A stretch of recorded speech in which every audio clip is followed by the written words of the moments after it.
أعوذ بالله من الشيطان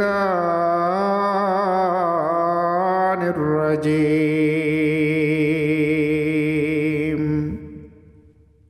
وقل الحق من ربكم فمن شاء فليؤمن ومن شاء فليكفر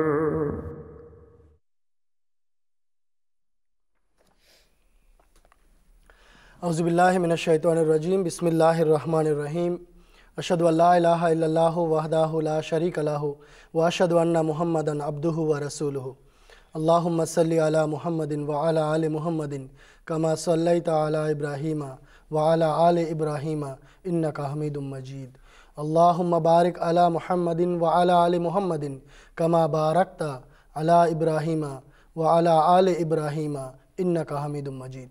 প্রিয় দর্শক শ্রোতা, আপনাদের সবাইকে সাদর আমন্ত্রণ জানাচ্ছি আমাদের সত্যের সন্ধানের অনুষ্ঠান থেকে। প্রিয় দর্শক, আমাদের এই অনুষ্ঠান বাংলাদেশ এবং লন্ডন স্টুডিও থেকে একযোগে প্রচারিত হচ্ছে। আজও লন্ডন স্টুডিওতে আছেন মাওলানা ফিরোজ আলম সাহেব এবং বাংলাদেশ স্টুডিও থেকে আমাদের সঙ্গে যোগ দিবেন মোহতারাম মাওলানা আব্দুল আউয়াল খান চৌধুরী সাহেব এবং তার সঙ্গে আছেন আলহাজ আহমদ তফসির চৌধুরী, সদর আনসারুল্লাহ বাংলাদেশ। প্রিয় দর্শক, আমরা গতকাল বলেছি যে আমাদের এই অনুষ্ঠান আয়োজনের মূল উদ্দেশ্য এবং লক্ষ্য হচ্ছে আহমদিয়া মুসলিম জামাতের সত্যতা বিশ্ববাসীর দরবারে তুলে ধরা। হযরত ইমাম মাহদী আলাইহিস সালাতু ওয়াস সালামের আগমন বার্তা বিশ্বের প্রান্তে প্রান্তে পৌঁছে দেয়া আমরা চেষ্টা করছি আমাদের সাধ্য অনুযায়ী। প্রিয় দর্শক, এছাড়া আমরা প্রত্যেকবারই আমাদের অনুষ্ঠানের জন্য একটি বিশেষ বিষয় নির্ধারণ করে থাকি। যেমনটি গতকাল বলেছিলাম যে এবারে আমাদের মূল আলোচ্য বিষয় হচ্ছে নামাজ বা খোদা তাআলার ইবাদত। এর কারণ হচ্ছে গত শুক্রবার আমাদের প্রিয় ইমাম নামাজের গুরুত্ব সম্পর্কে জামাতের দৃষ্টি আকর্ষণ করেছেন।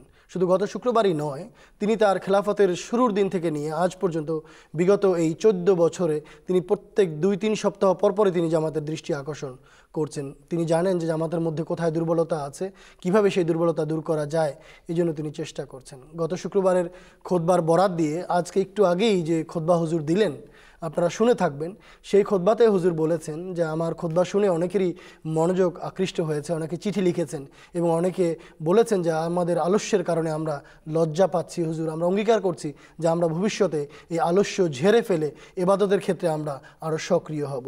হুজুর আরও বলেছেন যে লাজনাদের দায়িত্ব রয়েছে, আমাদের মায়েদের দায়িত্ব রয়েছেন, আপনারা যেন পরিবারে শিশুদেরকে তারা যেন ঘরে নিয়মিত নামাজ পড়েন সেদিকে দৃষ্টি রাখবেন। এর পাশাপাশি স্বামী এবং যুবক সন্তানদের আপনারা মসজিদে পাঠানোর জন্য সবসময় চেষ্টা করবেন, অনুপ্রাণিত করবেন। হুজুর বলেন জামাতের যতগুলো অঙ্গ সংগঠন আছে তাদের দায়িত্ব হচ্ছে জামাতের সদস্যরা বা অঙ্গ সংগঠনের অধীনে যারা আছেন তারা নিয়মিত নামাজ পড়ছেন কিনা সেটি যাচাই করা, বাছাই করা, তাদেরকে অনুপ্রাণিত করা। হুজুর বলেন যদি জামাতের কোনো সদস্য জামাতের কোনো সংগঠনের এই ধরনের প্রশ্নের প্রেক্ষিতে যদি বলেন যে নামাজ আমার এবং আল্লাহ তাআলার বিষয়, এক্ষেত্রে আমি কারো কাছে জবাবদিহি করতে বাধ্য নই, হুজুর বলেন না, যেহেতু আপনি একটি সংগঠনের অধীনে আছেন, সেই সংগঠন যদি আপনাকে কোনো দায়িত্ব দেয় বা কোনো কাজের কথা বলে সেটি রাগ না করে সেটি পালন করার চেষ্টা করুন।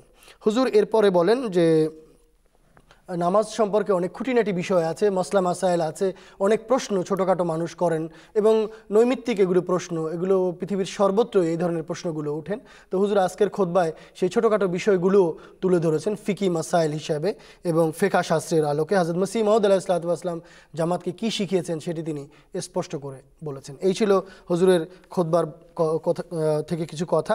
প্রিয় দর্শক, এবারে আলোচনায় আমরা জলসা সম্পর্কে আলোচনা করব, হযরত ইমাম মাহদী আলাইহিস সালামের বিভিন্ন ইলহাম এবং ভবিষ্যৎবাণী নিয়ে আলোচনা করব। এছাড়া আমাদের জামাতের বিরুদ্ধে যে বিভিন্ন আপত্তি রয়েছে সেই আপত্তিগুলোরও আমরা ক্রমান্বয়ে খণ্ডন করার চেষ্টা করব। গতকালকে 2টি আপত্তি নিয়ে আলোচনা হয়েছে, আজকেও কয়েকটি আপত্তি নিয়ে আমরা এখানে আলোচনা করব। প্রিয় দর্শক, যেমনটি বলেছি আমাদের আলোচনার এবারের মূল বিষয় হচ্ছে নামাজ। গত শুক্রবার অর্থাৎ 20শে জানুয়ারি হুজুর নামাজ সম্পর্কে যে গুরুত্বপূর্ণ খুতবা দিয়েছেন তার একটি অংশ আমরা গতকাল শুনেছিলাম। আজকে আরেকটি অংশ আপনাদের প্রথমেই শুনিয়ে দিতে চাই, এরপরে আমরা মূল আলোচনায় যাব। চলুন হুজুর কি বলেছেন তা শুনে নিই।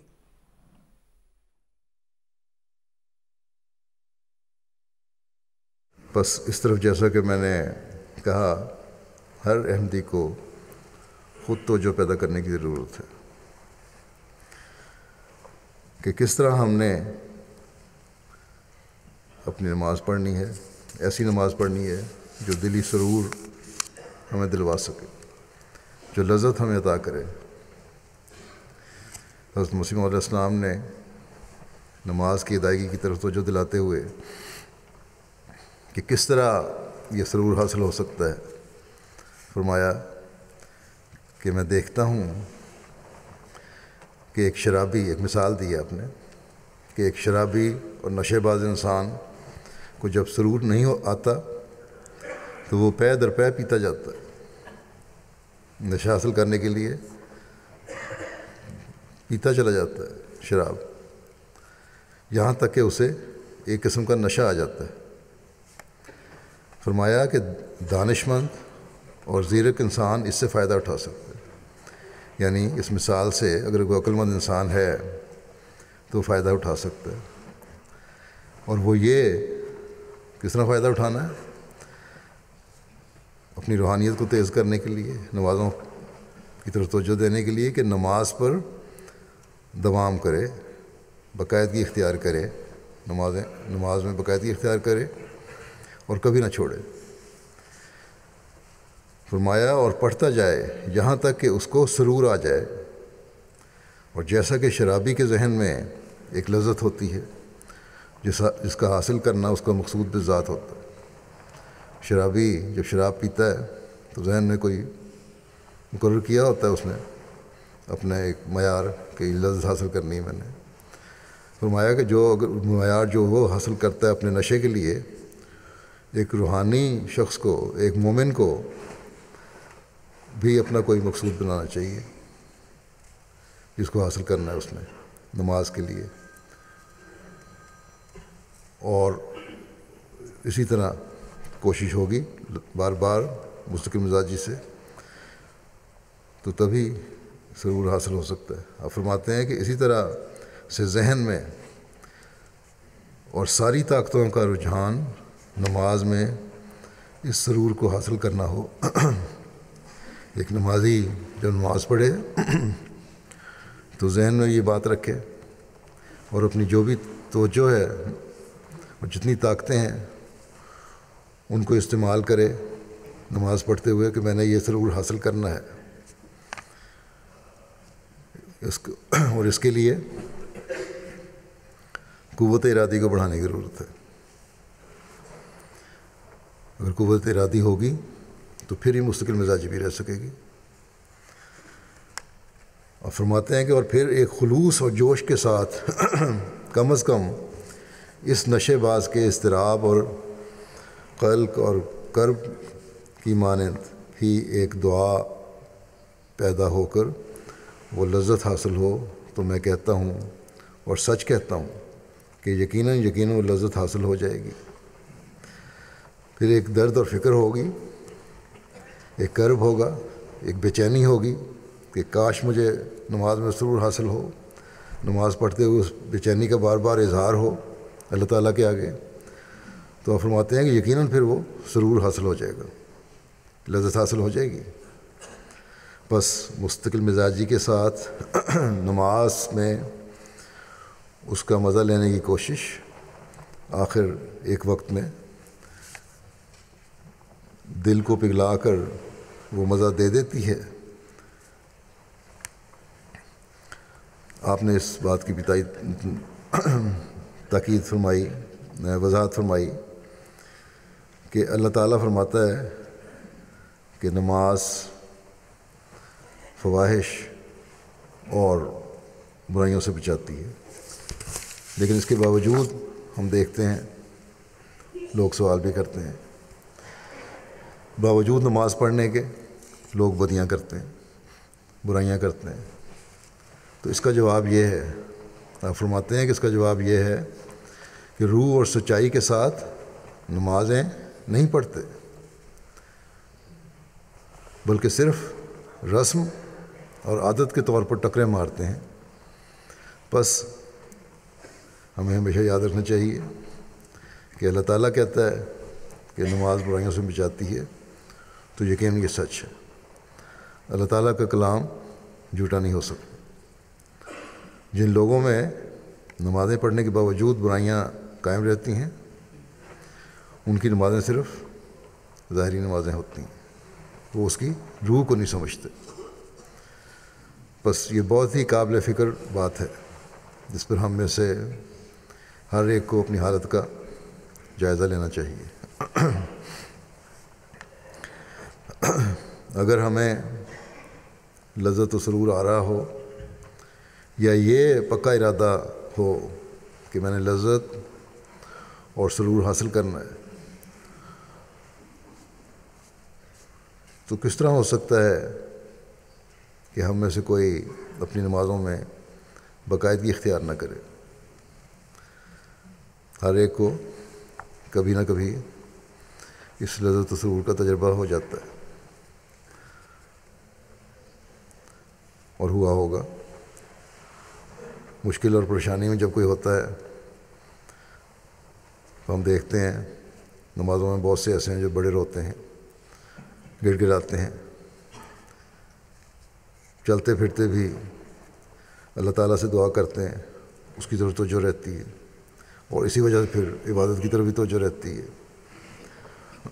तो कोई ना कोई उनके दिल में एक ख्याल पैदा होता है और कुछ ना कुछ तवज्जो पैदा हो रही होती है, जिसकी वजह से वो मुस्तकिल दुआओं में लगे रहते हैं तकलीफ़ की सूरत में।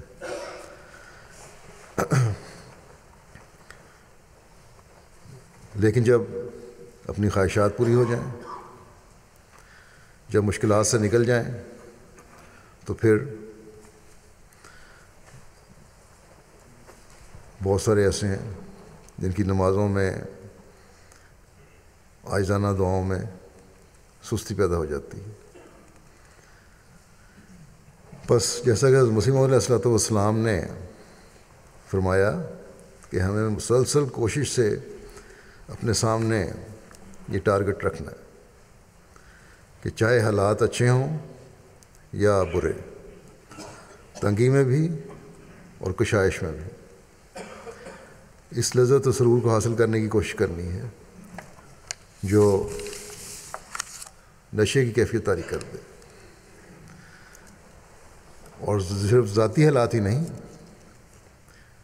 एक मोमिन को तो मुआशरे के अमूमी हालात भी जो हैं वो भी दर्द पैदा करने वाले होने चाहिए। और जब ये दर्द की कैफियत होती है तो फिर दर्द से दुआएं भी निकलती हैं।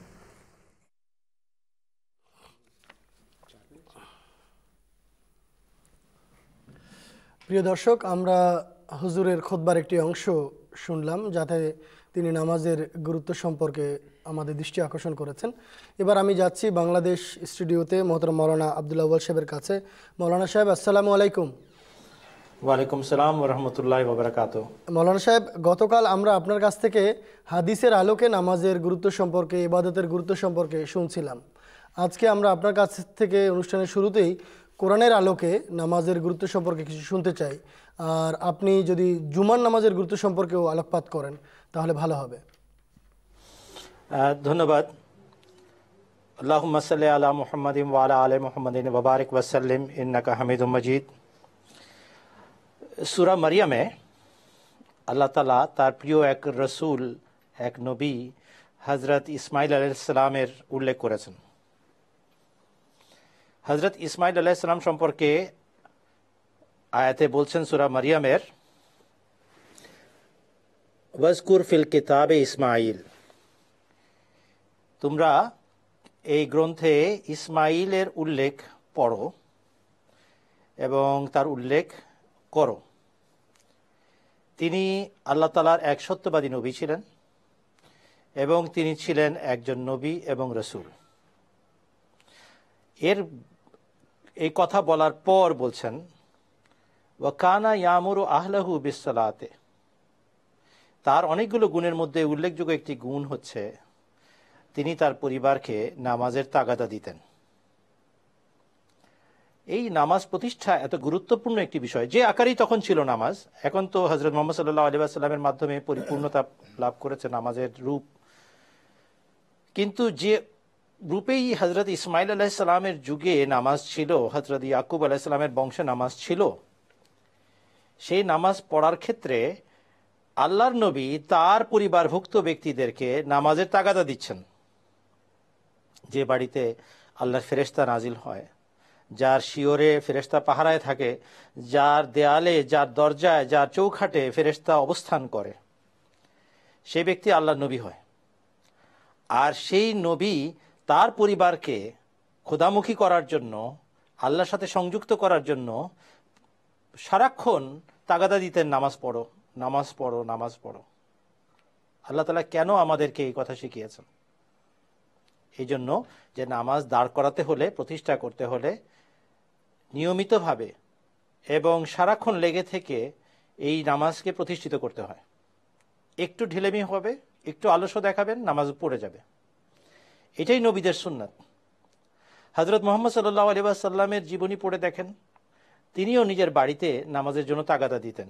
একদিন রাতে উঠলেন জেগে, আর নিজের স্ত্রীদেরকে জাগালেন, আর আক্ষেপ করে বললেন যে কিয়ামতের দিন এমন অনেক নগ্ন মানুষ আমরা দেখতে পাবো যারা এই জগতে অনেক ভালো ভালো কাপড় পরে বেড়াতো, অর্থাৎ এখানে তারা দাপটের সাথে জীবন কাটিয়েছে, কিন্তু আল্লাহর সামনে তাদের দুর্বলতা সব ধরা পড়ে যাবে। অতএব যদি দুর্বলতা ঢাকতে হয়, ওঠো এবং নামাজ পড়ো। হযরত মুহাম্মদ সাল্লাল্লাহু আলাইহি ওয়াসাল্লামের জীবনে আমরা এই কথাই দেখি। হযরত ইয়াকুব আলাইহিস সালামের কথা দেখেন, কোরআন শরীফে লেখা আছে সূরা বাকারাতেই প্রথম সিপারার শেষে, মৃত্যুশয্যায় ছটফট করছেন, আর তার সন্তানদের, ছেলেদেরকে ডেকে পাঠালেন আর জিজ্ঞেস করলেন, মা তা'বুদুনা মিন বা'দি। হযরত ইয়াকুব আলাইহিস সালাম মৃত্যুশয্যায় তার সন্তানদেরকে ডেকে জিজ্ঞেস করছেন, আমার মৃত্যু ঘটতে যাচ্ছে, কিন্তু আমি শান্তির সাথে মরতে পারছি না, আগে আমাকে শান্ত করো, প্রশান্ত করো, এটা জানাও, বলো আমার মৃত্যুর পর তোমরা কার ইবাদত করবে। তারা সমস্বরে বললেন, আমরা এক অদ্বিতীয় আল্লাহর ইবাদত করব, যে আল্লাহ তোমার পূর্বপুরুষদেরও আল্লাহ ছিলেন, এবং তুমি যে আল্লাহর প্রচার করেছো, তুমি নিশ্চিত থাকতে পারো পিতা, আমরা সেই একত্ববাদের উপরে প্রতিষ্ঠিত জীবন কাটাবো। এ কথা শুনে হযরত ইয়াকুব আলাইহিস সালাম শান্ত হয়েছিলেন। কি শেখাচ্ছেন আল্লাহ তাআলা আমাদেরকে কোরআন শরীফে? আল্লাহর ইবাদত মূল উদ্দেশ্য, এবং সেটা করার সবচেয়ে গুরুত্বপূর্ণ এবং মৌলিক পদ্ধতি নামাজ। হযরত মুহাম্মদ সাল্লাল্লাহু আলাইহি ওয়াসাল্লাম নামাজের মাধ্যমে আল্লাহর সাহায্য চেয়েছেন।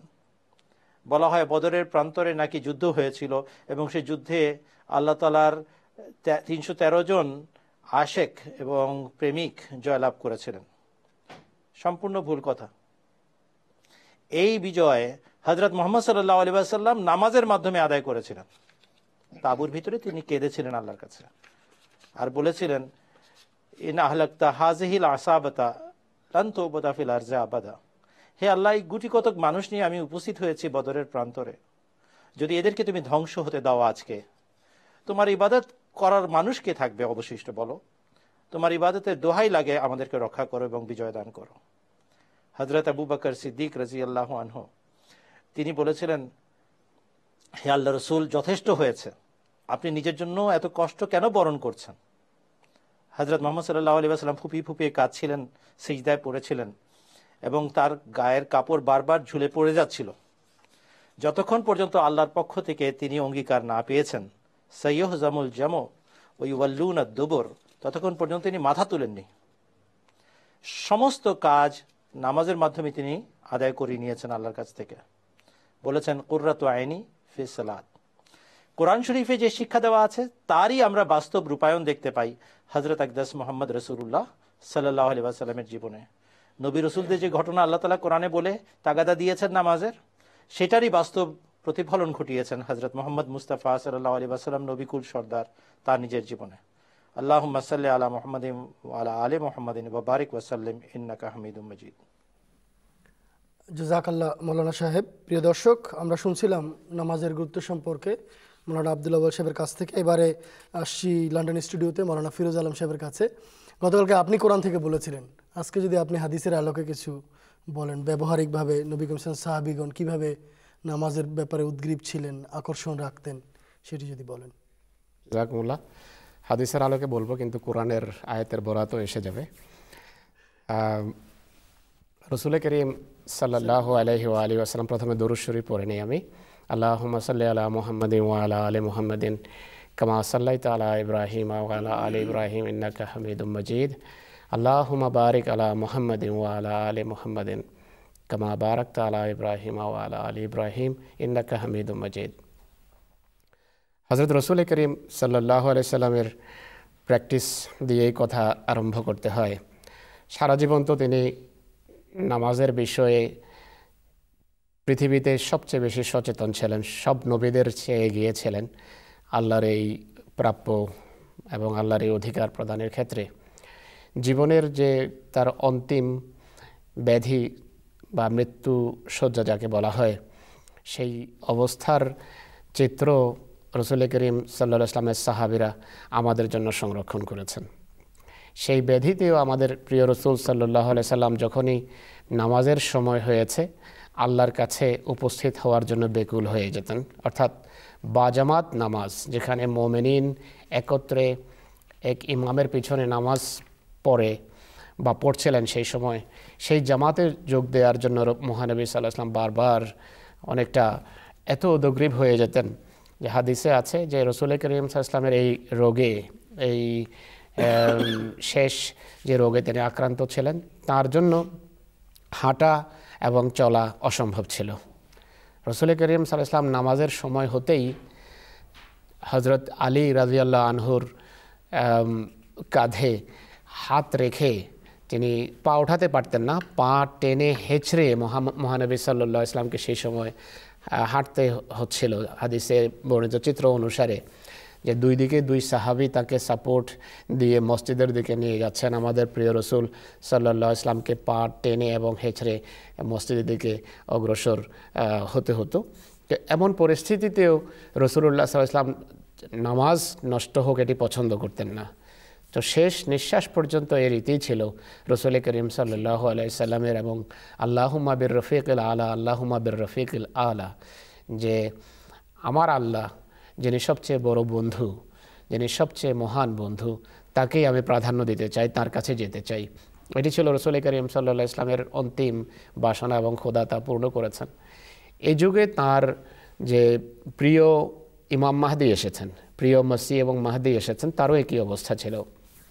তার জীবনের যে অন্তিম রোগে তিনি আক্রান্ত ছিলেন, লাহোরের একটি দোতলা বাড়িতে তার ইন্তেকাল হয়েছে।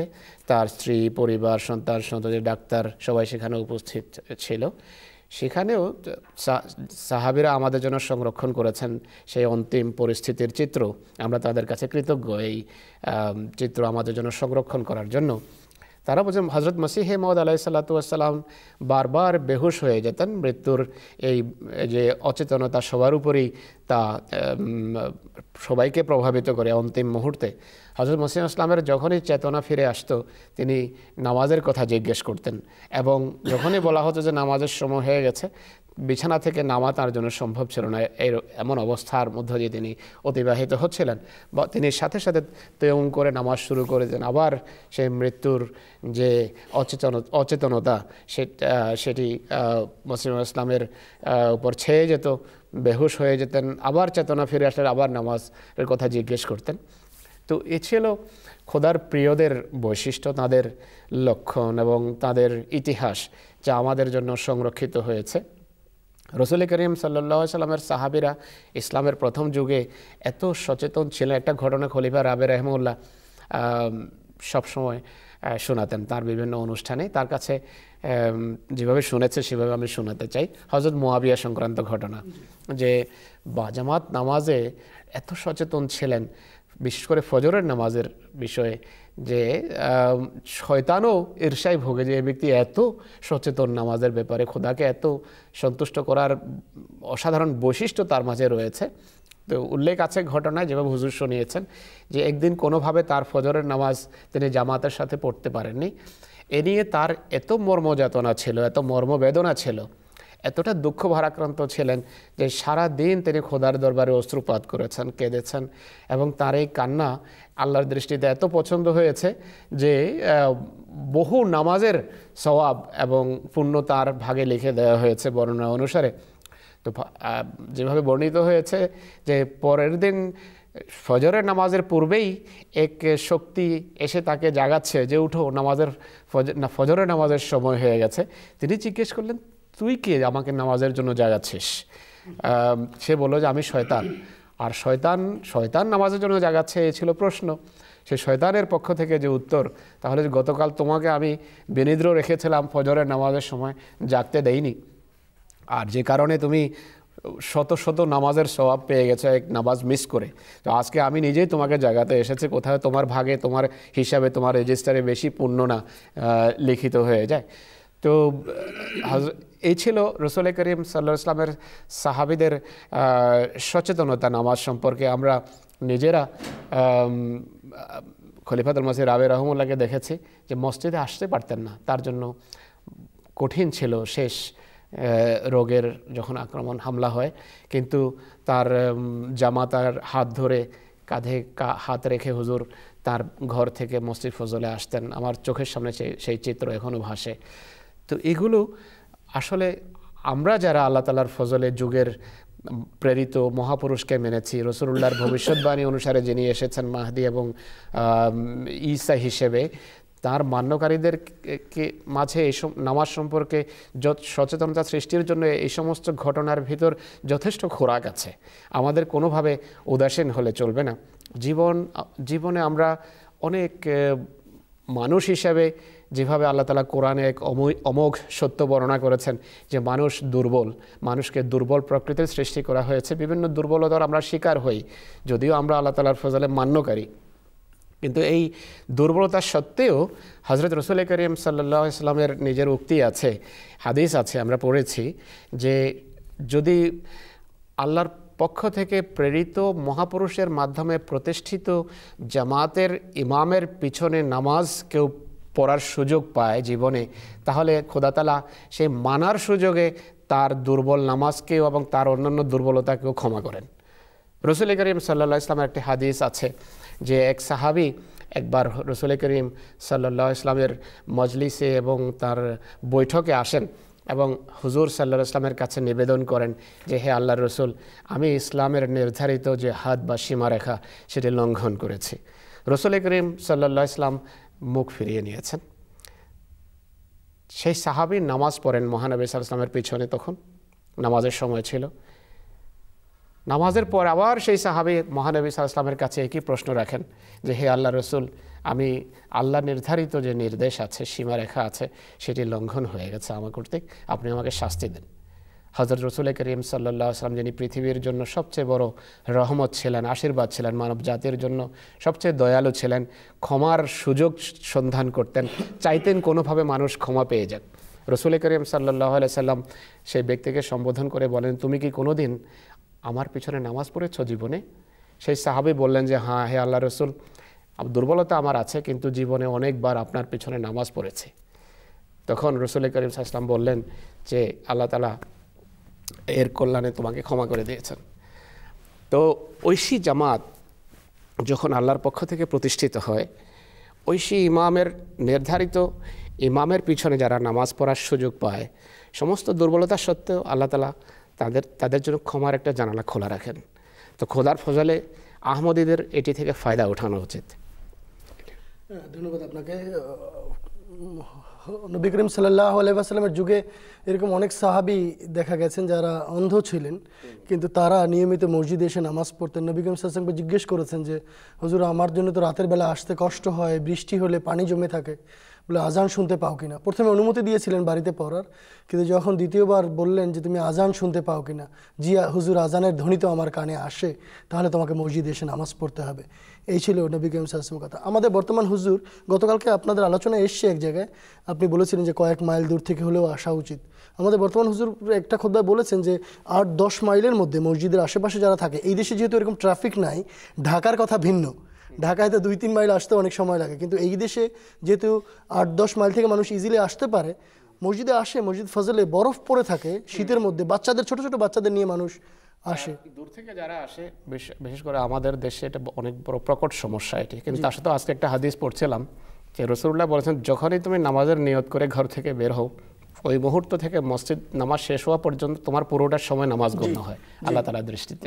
আমরা যে গতকালকে হুজুরের খুতবার অংশ শুনিয়েছি, সেখানে হুজুর একটা হাদিস বলেছেন যে অনিচ্ছা সত্ত্বেও কেউ যদি অজু করে, ভালো করে অজু করে এবং মসজিদে যায়, এক আউয়াল সাহেব এটা শুনিয়েছেন যে তার এক পদক্ষেপে তার একটা পাপ ক্ষমা হয়, আর এক পদক্ষেপে তার আধ্যাত্মিক উন্নতি ঘটে। তো এরপর নবী করিম সাল্লাল্লাহু আলাইহি ওয়াসাল্লাম বলছেন, যেহেতু তিনি রাহমাতুল লিল আলামিন ছিলেন, তিনি বলেছেন যে তাই তোমরা দূর থেকে হেঁটে মসজিদে আসো, বেশি সওয়াব তোমরা পাবে।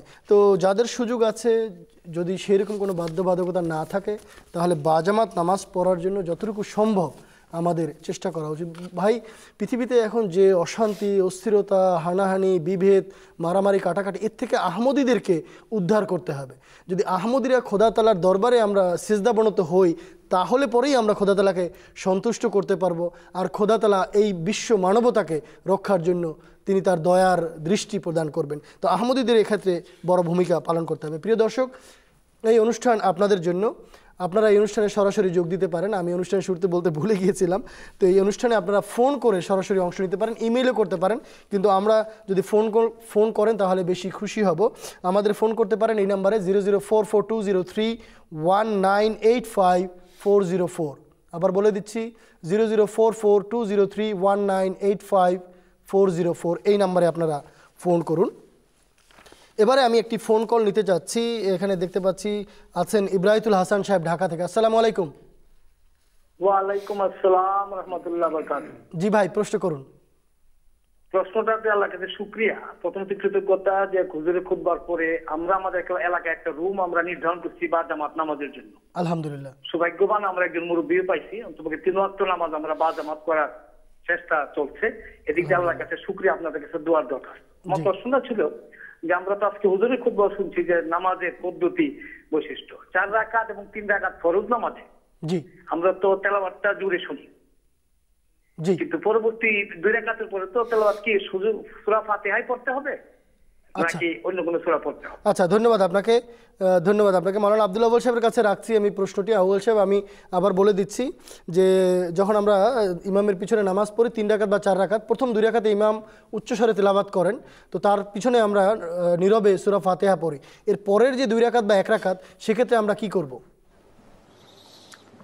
2 রাকাত পড়ার পর জাম্মে সূরা, যেটা আমরা সূরা ফাতিহার পরে মিলিয়ে পড়ি প্রথম 2 রাকাতে, তৃতীয় হোক বা চতুর্থ রাকাত হোক, যদি ফরজ নামাজ হয় তাহলে মিলিয়ে পড়ার কোনো সূরা আর পড়তে হবে না।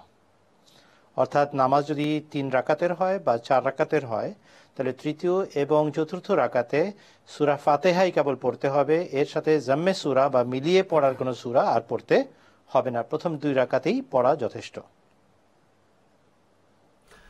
ধন্যবাদ ইব্রাহিতুল হাসান সাহেব, আশা করি উত্তর পেয়ে গেছেন। এবারে আমি আবার বাংলাদেশে যেতে চাই। বাংলাদেশে আছেন আমাদের সদর আনসারুল্লাহ আলহাজ আহমদ তফসির চৌধুরী সাহেব।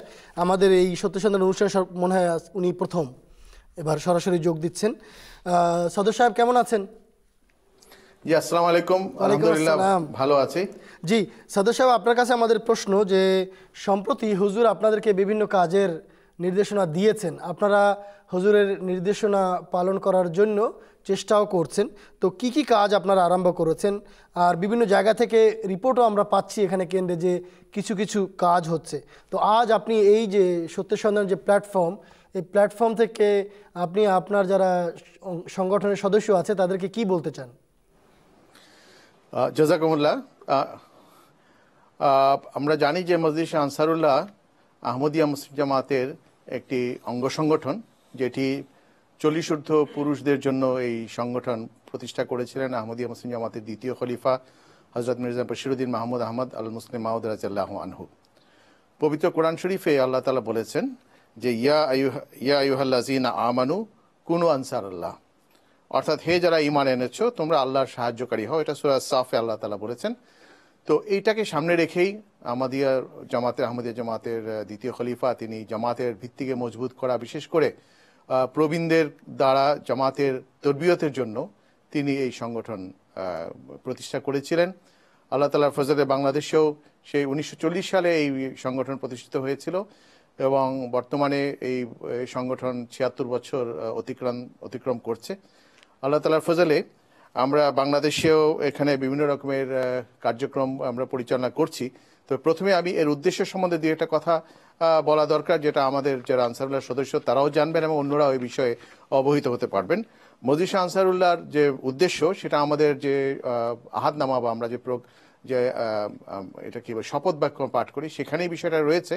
তার থেকে আমি মূল পয়েন্টগুলো নিয়ে এসেছি, যেমন আল্লাহ তাআলার প্রতি ভালোবাসা সৃষ্টি করা ও তার সাথে সম্পর্ক স্থাপন করা, এটা হচ্ছে একটি উদ্দেশ্য। শান্তিপূর্ণ পন্থায় ইসলামের সঠিক শিক্ষার প্রচার এবং এর প্রসারে আত্মনিয়োগ করা, আল্লাহ তাআলার সকল সৃষ্টি বিশেষ করে মানব জাতির সেবা করা, ঐশী খেলাফতের প্রতি ভালোবাসা ও সুদৃঢ় সম্পর্ক স্থাপন করা, সন্তান সন্ততির সঠিক তরবিয়ত দান এবং তাদের মাঝে জামাত এবং খেলাফতের প্রতি ভালোবাসা সৃষ্টি করা, সমষ্টিগত ও জাতিগত স্বার্থকে ব্যক্তি স্বার্থের ঊর্ধ্বে স্থান দেয়া। মজলিস আনসারুল্লাহ কোনো রাজনৈতিক উদ্দেশ্য নেই এবং এর সাথে কোনো জঙ্গিবাদ বা উগ্রবাদেরও কোনো সম্পর্ক নেই। কথাটা এই জন্য বলছি যে সাম্প্রতিককালে আমাদের দেশে এই আনসারুল্লাহ নামটি নিয়ে কিছুটা বিভ্রান্তি রয়েছে। তো এই বিষয়টা আমি পরিষ্কার করতে চাই, এটা আমাদের সদস্যদেরও জানা উচিত যে আমাদের মজলিস আনসারুল্লাহ এটি সম্পূর্ণ শান্তিপূর্ণ এবং একটি আধ্যাত্মিক সংগঠন। এটা আহমদিয়া মুসলিম জামাতের এটি অঙ্গ সংগঠন এবং এটি গত ৭৬ বছর যাবত এই সংগঠন চলে আসছে এবং কেবল বাংলাদেশেই নয়, সারা বিশ্বের এমনকি পাশ্চাত্য বিশ্বে যেমন ইউরোপ, আমেরিকা, কানাডা সহ বিশ্বের সমস্ত দেশে এই সংগঠন রয়েছে এবং তারা খুব সুনামের সাথে কাজ করছে। সেখানকার সরকার, সেখানকার সমাজ আহমদিয়া মুসলিম জামাতের অঙ্গ সংগঠন মজলিস আনসারুল্লাহকে তারা স্বীকৃতি দেয় এবং তারা ভূয়সী প্রশংসা করেছেন। আপনারা ইন্টারনেটে যদি সার্চ করেন মজলিস আনসারুল্লাহ আপনারা পেয়ে যাবেন ইউএসএ, কানাডা, ইউকে সহ বিভিন্ন দেশের সংগঠন এবং তারা কি কাজ করে সেগুলো আপনারা জানতে পারবেন। এবার আসি যে আমরা বাংলাদেশে আমরা কি কাজ করছি, বিশেষ করে এই বছর। আপনারা জানেন যে হুজুর আয়দুল্লাহ বিন ইসলাম আজিজ আহমদি জামাতের প্রচার বা ইসলামের সঠিক প্রচার মানুষের সামনে তুলে ধরার জন্য তিনি মজলিস আনসারুল্লাহকে নির্দেশ দিয়েছেন। সাধারণত আমাদের দেশে এখনও আমাদের নামে অনেক বিভ্রান্তি ছড়ানো হয়, সেই কারণে মানুষের কাছে সঠিক ইসলামের শিক্ষা এবং আহমদিয়াতের শিক্ষাকে প্রচারের জন্য, মানুষের কাছে পৌঁছানোর জন্য মজলিস আনসারুল্লাহ তবলিগের বিশেষ কার্যক্রম হাতে নিয়েছে। বিশেষ করে এই জানুয়ারি মাস, যেটা আমরা প্রায় শেষ দিকে এসে গেছি, জানুয়ারি মাসে আমাদের জলসাকে সামনে রেখে এবং এই সত্যের সন্ধানকে সামনে রেখে আমরা সারা বাংলাদেশের বিভিন্ন জায়গায় আমরা বেশ কিছু অনুষ্ঠান করেছি। আজকেও অনুষ্ঠান হয়েছে এবং অন্য জায়গায় হচ্ছে, আগামীকালকেও হবে এবং সেখানে মানুষকে জড়ো করে ইসলামের শিক্ষা, আহমদিয়াত কি বলে, ইসলাম, হযরত মুহাম্মদ ইসলাম আগমন, এই বিষয়গুলি নিয়ে আলোচনা হবে এবং সত্যের সন্ধান অনুষ্ঠান তাদেরকে দেখানো হবে। এছাড়া আরেকটা বিষয় হচ্ছে যে নওমুবাইনদের তরবিয়ত, অর্থাৎ যারা নতুন আহমদি জামাতে আসছেন তাদেরকে জামাতের বিষয়ে, ইসলামের সঠিক শিক্ষা এবং আমাদের যে সাংগঠনিক বিষয়গুলোকে তাদেরকে শেখানো এবং সে বিষয়ে তাদেরকে সংগঠনের সাথে সম্পৃক্ত করা, এই বিষয়ে আমরা কাজ করছি। তৃতীয় যে বিষয়টা হচ্ছে যে আমাদের অনেক আহমদি ভাই আছেন যারা কোনো এক সময় বয়াত নিয়েছিলেন, নানা কারণে তাদের সঙ্গে আমরা যোগাযোগ রক্ষা করতে পারিনি বা হারিয়ে গেছেন বা সঠিক তথ্য তাদের সম্বন্ধে জানা ছিল না। এখন আমরা এই বিষয়টিকে গত বছর থেকে আমরা এই কাজটা হাতে নিয়েছি এবং এটা জামাতও করছে এবং মজলিস আনসারুল্লাহ বিশেষভাবে তাদের মজলিসে শুরাতে এই সিদ্ধান্ত নিয়েছিল এবং আমরা এখানে তাদেরকে খুঁজে বের করা এবং তাদের সঙ্গে জামাতের সম্পর্ক স্থাপন করা, এই বিষয়ে কাজ করছি। আল্লাহ তাআলার ফজলে অনেক জায়গাতে এই কাজ শুরু হয়ে গেছে এবং আমরা ফলো পাচ্ছি। জি, চতুর্থ যে বিষয়টা সেটা হচ্ছে আমাদের যে সন্তান সন্ততির তরবিয়ত এবং বিয়ে শাদীর বিষয়টা। এখানেও আমরা যাতে খিলাফতের যে নির্দেশনা যেটা রয়েছে আহমদি ছেলে মেয়েদের বিয়ে শাদীর বিষয়, সেই বিষয়েও আমরা উদ্যোগ গ্রহণ করেছি। তো আপাতত আমি এই কয়টি বললাম, ভবিষ্যৎ সামনে হয়তো আমি আরও কিছু বিষয় আপনাদের সম্মুখে উপস্থাপন করবো ইনশাআল্লাহ। ধন্যবাদ আপনাকে তফসির সাহেব। প্রিয় দর্শক, আমরা দেখতে পাচ্ছি যে এখানে আরেকজন ভাই লাইনে আছেন, তার সঙ্গে আমরা কথা বলবো। তুষার হোসেন সাহেব বাংলাদেশের কুষ্টিয়া থেকে। আসসালামু আলাইকুম। ওয়ালাইকুম আসসালাম, কেমন আছেন? জি আলহামদুলিল্লাহ ভালো, আপনি কেমন আছেন? আলহামদুলিল্লাহ আমরা সবাই ভালো আছি। জি, কুষ্টিয়ার হালকা বাহাদুরপুর থেকে আমাদের এক মেহমান ভাইয়ের প্রশ্ন ছিল, জি জি, ইমাম মাহদী আলাইহিস সালাম যে পৃথিবীতে আসবে এটা কোরআনে কোনো আয়াতে আল্লাহ তাআলা উল্লেখ করছেন কিনা। আর দ্বিতীয় বিষয়টা, হাদিসের মধ্যে রাসূল সাল্লাল্লাহু আলাইহি সাল্লাম, হাদিস এবং কোরআন দুটাতে যদি সম্ভব হয় যে ইমাম মাহদী আলাইহিস সালাম নবী হবেন বা ঈসা নবীউল্লাহ, এই বিষয়টা সরাসরি বলা আছে কিনা। জি ধন্যবাদ। ধন্যবাদ মৌলানা ফিরোজ আলম সাহেব। দুটি প্রশ্নই আপনার কাছে রাখছি। কোরআনে কোথায় আছে যে ইমাম মাহদী আলাইহিস সালাম আসবেন, আর তিনি যে নবী হবেন সেটি কোন হাদিসে আছে? কোরআন শরীফে বেশ কয়েক জায়গায় রসুল করিম সাল্লাল্লাহু আলাইহি ওয়াসাল্লামের পর তার ধর্মের খেদমতের জন্য, তার ধর্মের সেবার জন্য, তার ধর্মের বা তার অনুসারীদেরকে পুনরায় মোহাম্মদী শিক্ষা, মোহাম্মদী আদর্শে প্রতিষ্ঠিত করার জন্য একজনের আশার সংবাদ রয়েছে। কোরআন শরীফের সূরা জুমা, এটি ৬২ নম্বর, কোরআনে করিমের ৬২ নম্বর সূরা। এই সূরার একেবারেই প্রারম্ভে হযরত ইমাম মাহদী আলাইহিস সালামের আগমনের সংবাদ আছে। আয়াতগুলো হলো আউযুবিল্লাহি মিনাশ শাইতানির রাজিম, বিসমিল্লাহির রহমানির রহিম। বিসমিল্লাহ প্রথম আয়াত। দ্বিতীয় আয়াত হলো ইউসাব্বিহু লিল্লাহি মা ফিস সামাওয়াতি ওয়া মা ফিল আরদ আল মালিকুল কুদ্দুসিল আজিজুল হাকিম। ৩ নম্বর আয়াত হুয়াল্লাযী বাআসা ফিল উম্মিয়িনা রাসূলাম মিনহুম। অনুবাদ হলো তিনি, অর্থাৎ আল্লাহ তাআলা উম্মীদের মধ্যে তাদেরই মধ্য হতে এক রসুল আবির্ভূত করেছেন। উম্মি কারা ছিল? আরবদের জন্য তাদের মধ্য থেকে এক রসুল প্রেরণ করেছেন। সেই রসুলকে হযরত মুহাম্মদ সাল্লাল্লাহু আলাইহি ওয়াসাল্লাম।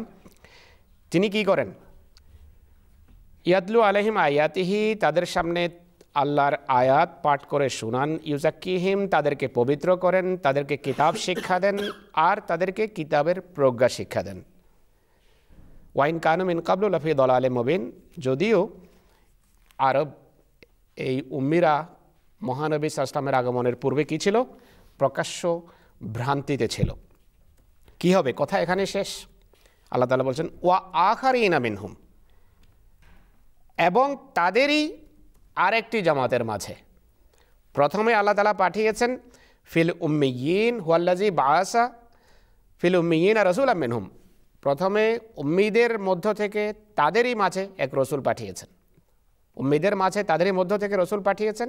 ওয়া আখারিনা মিনহুম, এবং আরেকটি জামাতের মাঝেও প্রেরণ করবেন লাম্মা ইয়ালহাকু বিহিম, যারা এখনও তাদের সাথে মিলিত হয়নি, অর্থাৎ আরবদের সাথে এখনও তাদের সাক্ষাৎ ঘটেনি সেই জামাতের। এটি পড়ার পরেই সাহাবাদের, রসুল করিম সাহাবীরা সচেতন হয়ে জিজ্ঞেস করেন যে হে আল্লাহ রসুল, এটি স্পষ্ট না। মানহুম, তারা কারা যাদের মাঝে হযরত মুহাম্মদ সাল্লাল্লাহু আলাইহি ওয়াসাল্লামের আবার আগমন ঘটবে? এটি আমরা গতকালও শুনিয়েছি। রসুল করিম সাল্লাল্লাহু আলাইহি ওয়াসাল্লাম তার সাহাবীদের দ্বারা পরিবেষ্টিত ছিলেন, চতুর্দিকে তার সাহাবীরা উপস্থিত ছিলেন। সেই সব সাহাবীর মাঝে একজন ছিলেন পারস্য থেকে, হযরত সালমান ফারসি। তার কাঁধে হাত রেখে বলেছেন যে লাউকান আল ঈমান, আপনি হাদিস চেয়েছেন, হাদিস শোনাচ্ছি এখন, যে লাউকান আল ঈমান ইনদা সুরাইয়া লা নালাহু রাজুলুন মিন হাউলাই আও রিজালুন, যে ঈমান দুনিয়া থেকে সুরাইয়া নক্ষত্রে চলে গেলে, অর্থাৎ পৃথিবী থেকে ঈমান হারিয়ে যাবে, এমন সময়ে সেই হারিয়ে যাওয়া ঈমানকে পুনরায় লা নালাহু রাজুলুন আও রিজালুন মিন হাউলাই, এই ব্যক্তির বংশ থেকে, এই ব্যক্তির জাতিগোষ্ঠীর একজন বা একাধিক সেই ঈমানকে আবার পৃথিবীতে ফিরিয়ে আনবে। তো পারস্য বংশীয় এক ব্যক্তির আগমনকে হযরত মুহাম্মদ সাল্লাল্লাহু আলাইহি ওয়াসাল্লামের দ্বিতীয় আগমন আখ্যায়িত করা হয়েছে এই আয়াতে। আর এই ব্যাখ্যা কিন্তু আমার নয়, হযরত মুহাম্মদ সাল্লাল্লাহু আলাইহি ওয়াসাল্লামের। আর এই ব্যাখ্যা লিখিত আছে, সংরক্ষিত আছে বুখারী শরীফে, যা কোরআনের পর সবচেয়ে নির্ভরযোগ্য বই। তো আহমদিয়া মুসলিম জামাতের প্রতিষ্ঠাতা হযরত মির্জা গোলাম আহমদ আলাইহিস সালাতু ওয়াস সালাম এই আয়াতের ভিত্তিতেই দাবি করেছেন যে আমি সেই পারস্য বংশীয় ব্যক্তি। তিনি পারস্য বংশীয় ছিলেন, তার পূর্বপুরুষরা পারস্য থেকে হিজরত করেছে ভারতে। তো কোরআনের আয়াতের ব্যাখ্যা হযরত মুহাম্মদ রাসূলুল্লাহ করেছেন, আর তাতে এক ব্যক্তির আগমনের সংবাদ দিয়েছেন। আর তিনি তাকে রাসূল করিম সাল্লাল্লাহু আলাইহি ওয়াসাল্লাম কোনো হাদিসে মাহদি উপাধি দিয়েছেন, কোনো হাদিসে তার নাম ঈসা রেখেছেন। কোরআন শরীফের অন্য আয়াতেও আছে, সূরা হুদের আয়াত আছে যে আফামান কানা আলা বাইয়িনাতিন মির রাব্বিহি। এটি সূরা হুদ হলো কোরআন শরীফের 11 নম্বর সূরা, একাদশ সূরা, আর 18 নম্বর আয়াত। বিসমিল্লাহকে প্রথম আয়াত হিসাব করে আমরা বলছি, বিসমিল্লাহ 1 নম্বর আয়াত, তার এই ধারাবাহিকতা 18 নম্বর আয়াতে আছে আফামান কানা আলা বাইয়িনাতিন মির রাব্বিহি। সুতরাং যে ব্যক্তি তার প্রভুর পক্ষ থেকে সুস্পষ্ট নিদর্শনের উপর প্রতিষ্ঠিত। কে স্পষ্ট নিদর্শনের উপর প্রতিষ্ঠিত? হযরত মুহাম্মদ রাসূলুল্লাহ সাল্লাল্লাহু আলাইহি ওয়াসাল্লাম। তিনি স্পষ্ট নিদর্শন নিয়ে এসেছেন। আফামান কানা আলা বাইয়িনাতিন মির রাব্বিহি ওয়া ইয়াতলুহু শাহিদুম মিনহু, আর তারপর মোহাম্মদ রসুল্লাহর পর তার পক্ষে সাক্ষ্য দেওয়ার জন্য এক শাহেদ আসবেন, তিনি তারপরে আসবেন। ইয়াতলুহু শাহিদুম মিনহু, তার পদাঙ্ক অনুসরণে তার পক্ষে সাক্ষ্য দেওয়ার জন্য আরেক ব্যক্তির আগমন ঘটবে। আর এই রসুল অর্থাৎ মোহাম্মদ সাল্লাল্লাহু আলাইহি ওয়াসাল্লাম যিনি স্পষ্ট প্রমাণাদির উপর প্রতিষ্ঠিত, তার পর একজন আসবেন। আর তার পূর্বে কী ছিল সেটাও বলা হয়েছে, মিন কাবলিহি কিতাব ও মূসা ইমামা ওয়া রাহমা। আর এই রসুলের পূর্বে ছিল মূসার কিতাব, যা ছিল মানব জাতির জন্য পথ প্রদর্শকের ভূমিকা পালন করেছে আর রহমতের কারণ ছিল। তো হযরত মুহাম্মদ সাল্লাল্লাহু আলাইহি ওয়াসাল্লামের পূর্বের কথাও বলা হয়েছে এবং তারপরে কি হবে, কে আসবে তার কথাও বলা হয়েছে। তো আহমদিয়া মুসলিম জামাতের প্রতিষ্ঠাতা কোরআনের এই সমস্ত আয়াত নিজের পক্ষে সমর্থনসূচক দলিল এবং প্রমাণ হিসাবে সাথে নিয়ে দাবি করেছেন যে আমি সেই ব্যক্তি যার কথা কোরআনেও উল্লেখ আছে বিভিন্ন আয়াতে আর হাদিসে উল্লেখ আছে। আর আগমনকারী ব্যক্তি কি নবী হবেন, এটি হযরত মুহাম্মদ সাল্লাল্লাহু আলাইহি ওয়াসাল্লামকে জিজ্ঞেস করতে হবে। তিনি সাল্লাল্লাহু আলাইহি ওয়াসাল্লাম যে ঈসা এবং যে মাহদির আসার সংবাদ দিয়েছেন তার জন্য তিনি স্বয়ং নবী শব্দ ব্যবহার করেছেন। আর এই কথা মুসলিম শরীফের হাদিসে স্পষ্টভাবে লেখা আছে। আমি জানি না দেখানো সম্ভব হবে কিনা এই হাদিসটি।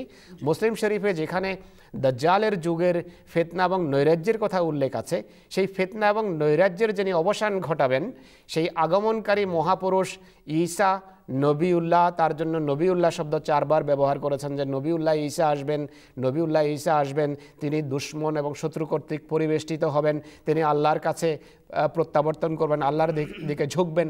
তো এইসব বিষয়ে বর্ণনা করতে গিয়ে রাসূলুল্লাহ সাল্লাল্লাহু আলাইহি ওয়াসাল্লাম 4 বার নবীউল্লাহ শব্দ ব্যবহার করেছেন।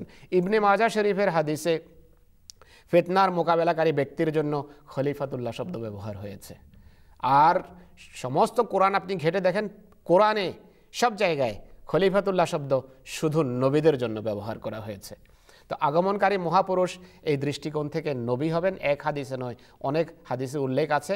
কিন্তু রাসূলুল্লাহ যেহেতু খাতামান নবীন, তাই খাতামান নবীন হওয়ার কল্যাণে এখন শরীয়ত পরিপূর্ণতা লাভ করেছে, কোরআন শরীফ কামেল শরীয়ত, এখন এরপর নতুন কোনো শরীয়ত আসতে পারে না। আল-ইয়াওমা আকমালতু লাকুম দীনাকুম ওয়া আতমামতু আলাইকুম নি'মাতি, আল্লাহ তাআলা বলেছেন মহানবী সাল্লাল্লাহু আলাইহি ওয়াসাল্লামকে সম্বোধন করে যে আজকে তোমাদের জন্য আমি শরীয়তকে পরিপূর্ণতা দিয়েছি, শরীয়ত কামেল হয়ে গেছে, এখন এর সাথে কোনো বিন্দু বা বিসর্গ যোগ হবে না, নতুন কোনো কিছু সংযোজন বা বিয়োজন সম্ভব নয়। তবে এই শরীয়তের খাদেম, এই শরীয়তের সেবক, এই শরীয়তের চাকর আসতে পারে, যার কথা কোরআন শরীফের অন্যান্য আয়াতে উল্লেখ আছে। সূরা নিসার 70 নম্বর আয়াতের বরাতে আমরা গতকাল এখানে স্পষ্ট করেছি, এমন বহু প্রমাণ আছে। ধন্যবাদ মাওলানা সাহেব। ভাই তুষার, আশা করি আপনার প্রশ্নের উত্তর পেয়েছেন। আমাদের এই অনুষ্ঠান দর্শক আপনাদের জন্য, আমাদের এই অনুষ্ঠান আজকে হচ্ছে, এই অনুষ্ঠান আজকে সন্ধ্যায় রিপিট হবে, আগামীকাল সকালে আবার পুনঃপ্রচার করা হবে। এছাড়া আমাদের এই অনুষ্ঠান আমরা প্রতিদিনই চেষ্টা করি ইউটিউব চ্যানেলে আপলোড করে দেওয়ার জন্য, যাতে আপনারা দেখে নিতে পারেন। তো আপনার যে জেরেতারবিক বন্ধু যিনি এই প্রশ্নটি করেছেন, তিনি যদি এখন টেলিভিশন পর্দার সামনে উপস্থিত না থাকেন, তাহলে আপনি তাকে আগামীকাল সকাল 10টায় যখন এই অনুষ্ঠানটি পুনঃপ্রচার হবে এমটিতে, তখন দেখাতে পারেন। অথবা ইউটিউব চ্যানেল যেটি আমাদের আছে www.youtube/সত্যের সন্ধানে, এই youtube.com/সত্যের সন্ধানে, এখানে গিয়ে আপনি অনুষ্ঠান দেখতে পারেন। টেলিভিশন পর্দায় এখন আমাদের ইউটিউবের ঠিকানাটি দেখানো হচ্ছে, আপনারা টুকে নিতে পারেন। প্রিয় দর্শক, আমরা আপনাদের কাছ থেকে ফোন কল পাচ্ছি, এখন একটি ফোন নিচ্ছি। এটি ফোন এসেছে আসাম থেকে, ভারতের আব্দুল জব্বার মোল্লা সাহেব। আসসালামু আলাইকুম। আব্দুল আউয়াল মোল্লা সম্ভবত। জি জি জি জি জি আব্দুল আউয়াল সাহেব বলুন। জি আসসালামু আলাইকুম। ওয়ালাইকুম আসসালাম। প্রথমে আমার সালাম আমার হুজুরের কে দাঁড়াবেন। জি অবশ্যই। হ্যাঁ, দোয়া করবেন আমার জন্য ইনশাআল্লাহ। আচ্ছা, বর্তমান আমার প্রশ্ন হলো, বর্তমান বিশ্ব সংকট থেকে বাশার আহমদিয়া মুসলিম জামাতের কি ভূমিকা, এইটা আমাকে বুঝিয়ে বলবেন। ধন্যবাদ আপনাকে আব্দুল আউয়াল মোল্লা সাহেব। আব্দুল আউয়াল সাহেব প্রশ্ন করেছেন, বাংলাদেশে আব্দুল আউয়াল সাহেবের কাছে যাই প্রশ্নটি নিয়ে।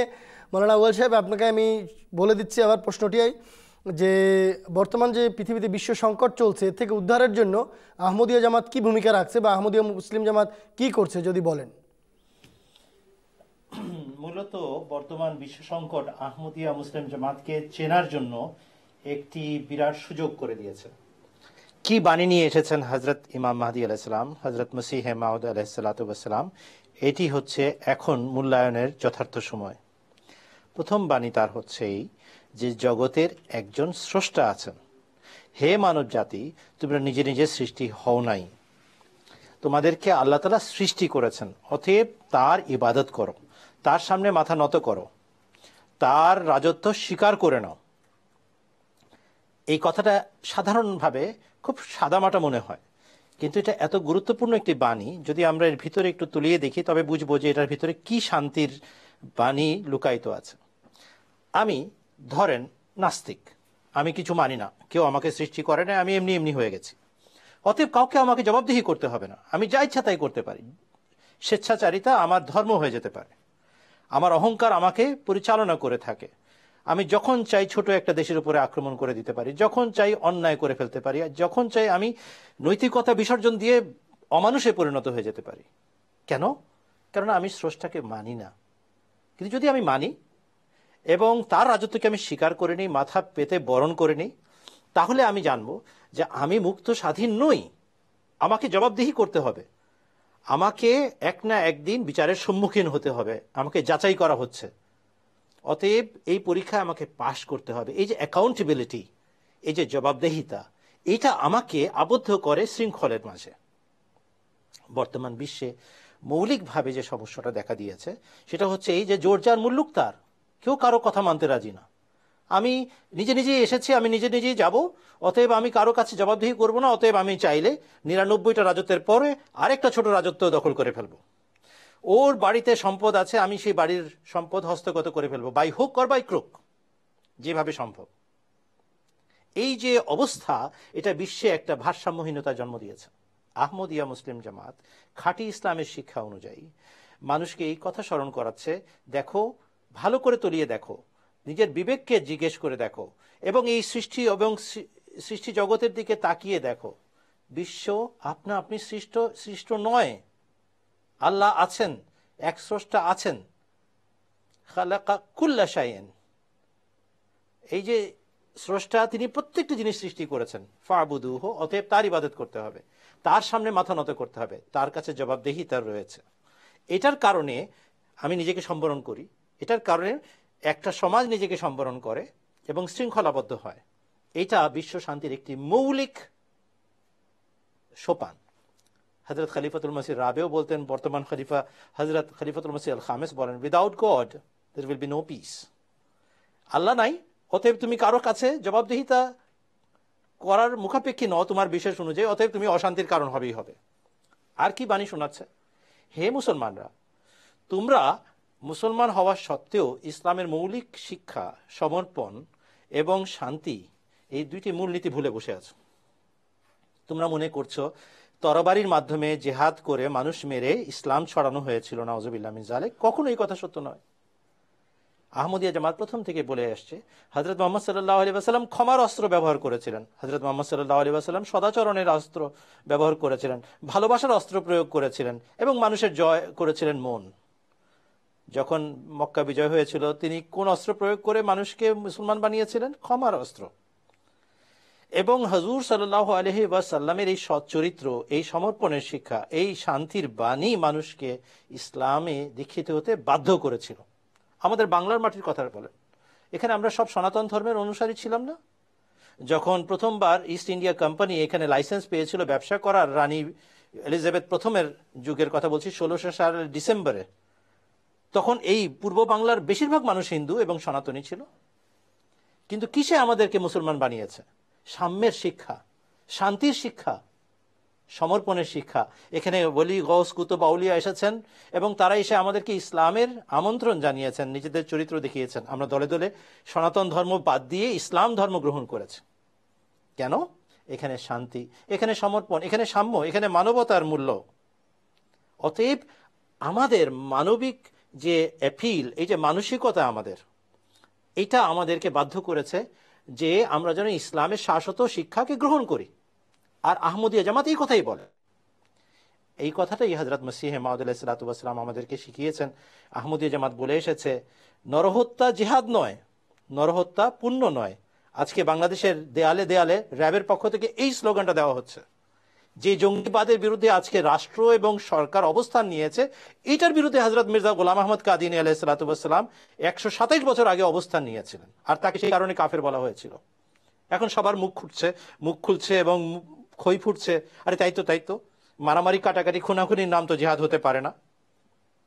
পাকিস্তানের অবস্থা দেখেন, সারাটা দেশের ভিতরে বোমাবাজি করার পর এখন ওই দেশেরও টনক নড়েছে। হ্যাঁ তাই তো, আত্মশুদ্ধি হচ্ছে প্রধান জিহাদ। এই পারভেজ মুশাররফ সাহেব বলেছিলেন 2004 সালের জানুয়ারি মাসে যে জিহাদের প্রকারভেদ আছে, আত্মশুদ্ধির জিহাদ, ইসলামের সৌন্দর্য ছড়ানোর জিহাদ, ইসলামের জন্য আর্থিক ত্যাগ স্বীকারের জিহাদ, তারপরে আত্মরক্ষামূলক জিহাদ অনেক কড়া শর্ত সাপেক্ষে, যা হযরত মির্জা গোলাম আহমদ কাদিনী আলাইহিস সালাম বলেছেন। আজ জগৎ তাই বলছে। তাহলে আহমদিয়ত কি ভূমিকা রাখছে? মনুষ্যত্ব ফিরিয়ে দিচ্ছে, মূল্যবোধ ফিরিয়ে দিচ্ছে, জবাবদিহিতা রয়েছে আমাদের ভাগ্যে, এটা স্মরণ করিয়ে দিচ্ছে, সমর্পণের শিক্ষা দিচ্ছে, সুন্দরভাবে ইসলাম প্রচারের শিক্ষা দিচ্ছে, যার কারণে এখন আহমদিয়াতের বাণী, হযরত মির্জা গোলাম আহমদ কাদিয়ানী আলাইহিস সালামের আহ্বান জগৎ শুনতে বাধ্য হচ্ছে। আল্লাহ তাআলা আমাদেরকে এই সুযোগ কাজে লাগানোর সৌভাগ্য দিন, সামর্থ্য দিন, এবং ইসলামকে জগতের সামনে উপস্থাপন করার সৌভাগ্য দিন। আমিন। ধন্যবাদ আপনাকে মৌলানা সাহেব। আমি আরেকটি ফোন কল নিচ্ছি। এখানে দেখতে পাচ্ছি নেসার আহমদ সাহেব আছেন চিটাগাং থেকে। আসসালামু আলাইকুম। আসসালামু আলাইকুম ওয়া রাহমাতুল্লাহি ওয়া বারাকাতুহু। ওয়ালাইকুম আসসালাম ওয়া রাহমাতুল্লাহি ওয়া বারাকাতুহু। কেমন আছেন? জি ভালো ভাই, প্রশ্ন করুন প্লিজ। আমার প্রশ্নটা হচ্ছে যে আমরা ইমাম মাহদির পরে আলাইহিস সালামটা উচ্চারণ করে থাকি। আচ্ছা, যে আলাইহিস সালামটা কিভাবে আসছে, এটা হাদিস থেকে একটু যদি বলেন, উদ্ধৃতি দিতেন, তাহলে আমাদের জন্য সুবিধা হতো। আচ্ছা, ধন্যবাদ আপনাকে নেসার সাহেব। মৌলানা সাহেব, আলাইহিস সালাম কিভাবে আসছে এই প্রশ্নের উত্তর তো বহুবার দেয়া হয়েছে। জি,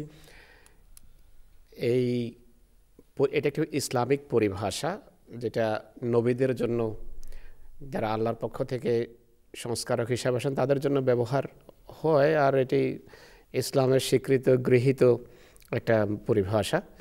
আর যেভাবে আমরা একটু আগে বললাম যে আগমনকারী মহাপুরুষ যিনি হবেন ইমাম মাহদী এবং ঈসা, তাকে রাসূল করিম সাল্লাল্লাহু আলাইহি ওয়াসাল্লাম নবী বলেছেন। তো নবীদের জন্য উম্মতি নবী তিনি, কিন্তু নবীদের জন্য এই উপাধি ব্যবহার হয়। এমনকি হযরত আলীর জন্য ব্যবহার করে, হযরত আলী আলাইহিস সালাম শিয়ারা ব্যবহার করে থাকে এই পরিভাষা। আরও অনেকের জন্য ইসলামী যে সমস্ত তাসাউফের বই পুস্তক আছে সেগুলোতে এই শব্দ ব্যবহার হয়েছে। এই শব্দের একমাত্র অর্থ হলো তার উপর শান্তি বর্ষিত হোক।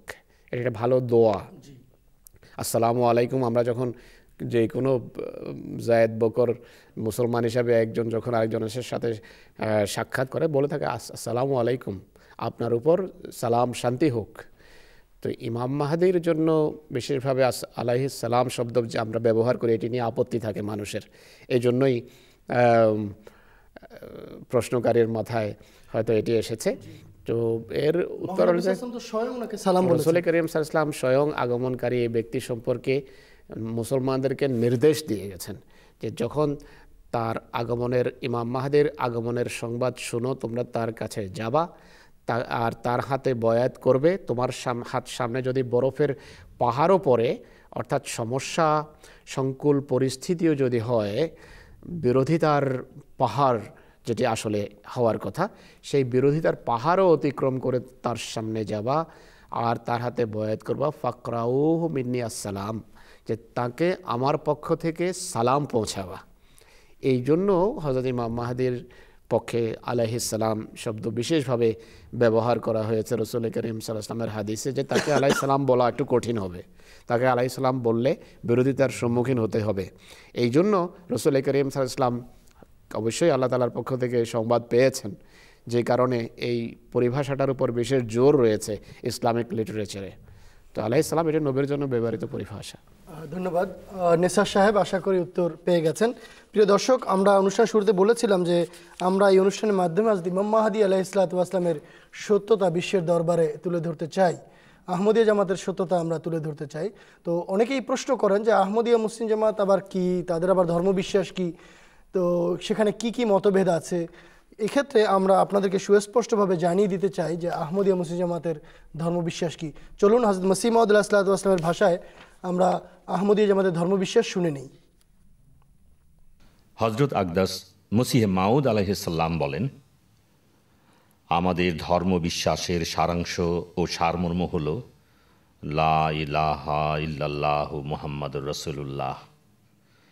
এ পার্থিব জীবনে আমরা যা বিশ্বাস করি এবং আল্লাহ তাআলার কৃপায় ও তাঁরই প্রদত্ত তৌফিকে যা নিয়ে আমরা এই নশ্বর পৃথিবী ত্যাগ করব তা হল আমাদের সম্মানিত নেতা হজরত মুহাম্মদ মুস্তাফা সাল্লাল্লাহু আলাইহি ওয়াসাল্লাম হলেন খাতামান নবিয়্যিন এবং খায়রুল মুরসালিন, যার মাধ্যমে ধর্ম পূর্ণতা প্রাপ্ত হয়েছে এবং যে নিয়ামত দ্বারা সত্য পথ অবলম্বন করে মানুষ আল্লাহ তাআলা পর্যন্ত পৌঁছতে পারে তা পরিপূর্ণতা লাভ করেছে। আমরা দৃঢ় প্রত্যয়ের সাথে বিশ্বাস রাখি কোরআন শরীফ শেষ ঐশী গ্রন্থ এবং এর শিক্ষা, বিধান, আদেশ ও নিষেধের মাঝে এক বিন্দু বা কণা পরিমাণও সংযোজনও হতে পারে না আর বিয়োজনও হতে পারে না। এখন আল্লাহর পক্ষ থেকে এমন কোনো ওহী বা ইলহাম হতে পারে না যা কোরআন শরীফের আদেশাবলীকে সংশোধন বা রহিত কিংবা কোনো একটি আদেশকেও পরিবর্তন করতে পারে। কেউ যদি এমন মনে করে তবে আমাদের মতে সে ব্যক্তি বিশ্বাসীদের জামাত বহির্ভূত, ধর্মত্যাগী ও কাফের। আমাদের আরও বিশ্বাস হচ্ছে সিরাতে মুস্তাকিমে উপনীত হওয়া তো দূরের কথা, কোনো মানুষ আমাদের নবী সাল্লাল্লাহু আলাইহি ওয়াসাল্লামের অনুসরণ ছাড়া এর সামান্য পরিমাণও অর্জন করতে পারে না। আমরা আমাদের নবী সাল্লাল্লাহু আলাইহি ওয়াসাল্লামের সত্যিকার ও পূর্ণ অনুসরণ ছাড়া কোনো ধরনের আধ্যাত্মিক সম্মান ও উৎকর্ষ কিংবা মর্যাদা ও নৈকট্য লাভ করতেই পারি না। ইজালায় আওহাম প্রথম খণ্ড পৃষ্ঠা 137 ও 138। প্রিয় দর্শক, আমরা আপনাদেরকে শুনিয়ে দিলাম আহমদিয়া মুসলিম জামাতের ধর্মবিশ্বাস কি। এবার আমরা ছোট্ট একটি বিরতিতে যাচ্ছি। আমাদের প্রায় 1 ঘন্টা আমরা অনুষ্ঠান শেষ করেছি। বিরতির পর ফিরে আসবো। আপনারা যারা লাইনে আছেন একটু ধৈর্য ধরবেন, ফিরে এসেই আপনাদের সঙ্গে আমাদের কথা হবে। আসসালামু আলাইকুম। আল্লাহকে যে পাইতে চায়, হযরতকে ভালোবেসে, আল্লাহকে যে পাইতে চায়, হযরতকে ভালোবেসে, আল্লাহকে যে পাইতে চায়। আরশ কুরসি লৌহে কালাম না চাহিতে পেয়েছে সে, হযরতকে ভালোবেসে, আল্লাহকে যে পাইতে চায়। রসুল নবীর রশি ধরে যেতে হবে খোদার ঘরে, রসুল নবীর রশি ধরে যেতে হবে খোদার ঘরে, নদী তরঙ্গে যে পড়েছে ভাই, দরিয়াতে সে আফরিমে সে, হযরতকে ভালোবেসে, আল্লাহকে যে পাইতে চায়, হযরতকে ভালোবেসে, আল্লাহকে যে পাইতে চায়। তর্ক করে দুঃখ ছাড়া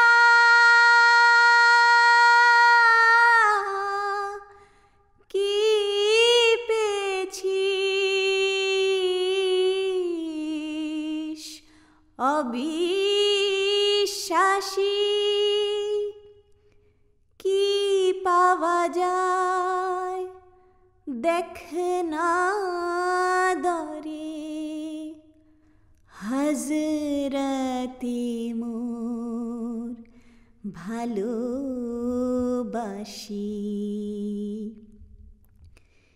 এই দুনিয়ায় দিবারাতি ঈদ হবে তোর নিত্য সাথী।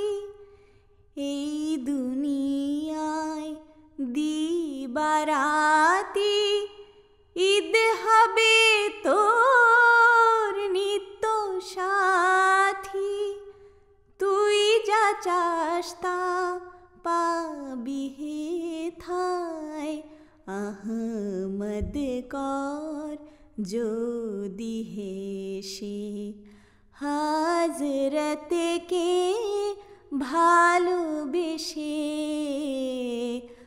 আল্লাহকে যে পাইতে চায় হযরতকে ভালোবেসে। আল্লাহকে যে পাইতে চায়।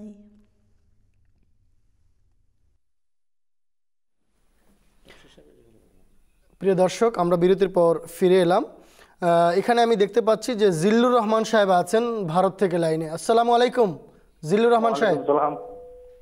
ওয়ালাইকুম সালাম। জি ভাই, প্রশ্ন করুন। ওয়ালাইকুম আসসালাম। আমার প্রশ্ন হলো, হ্যালো। জি জি, আমি শুনছি, বলুন।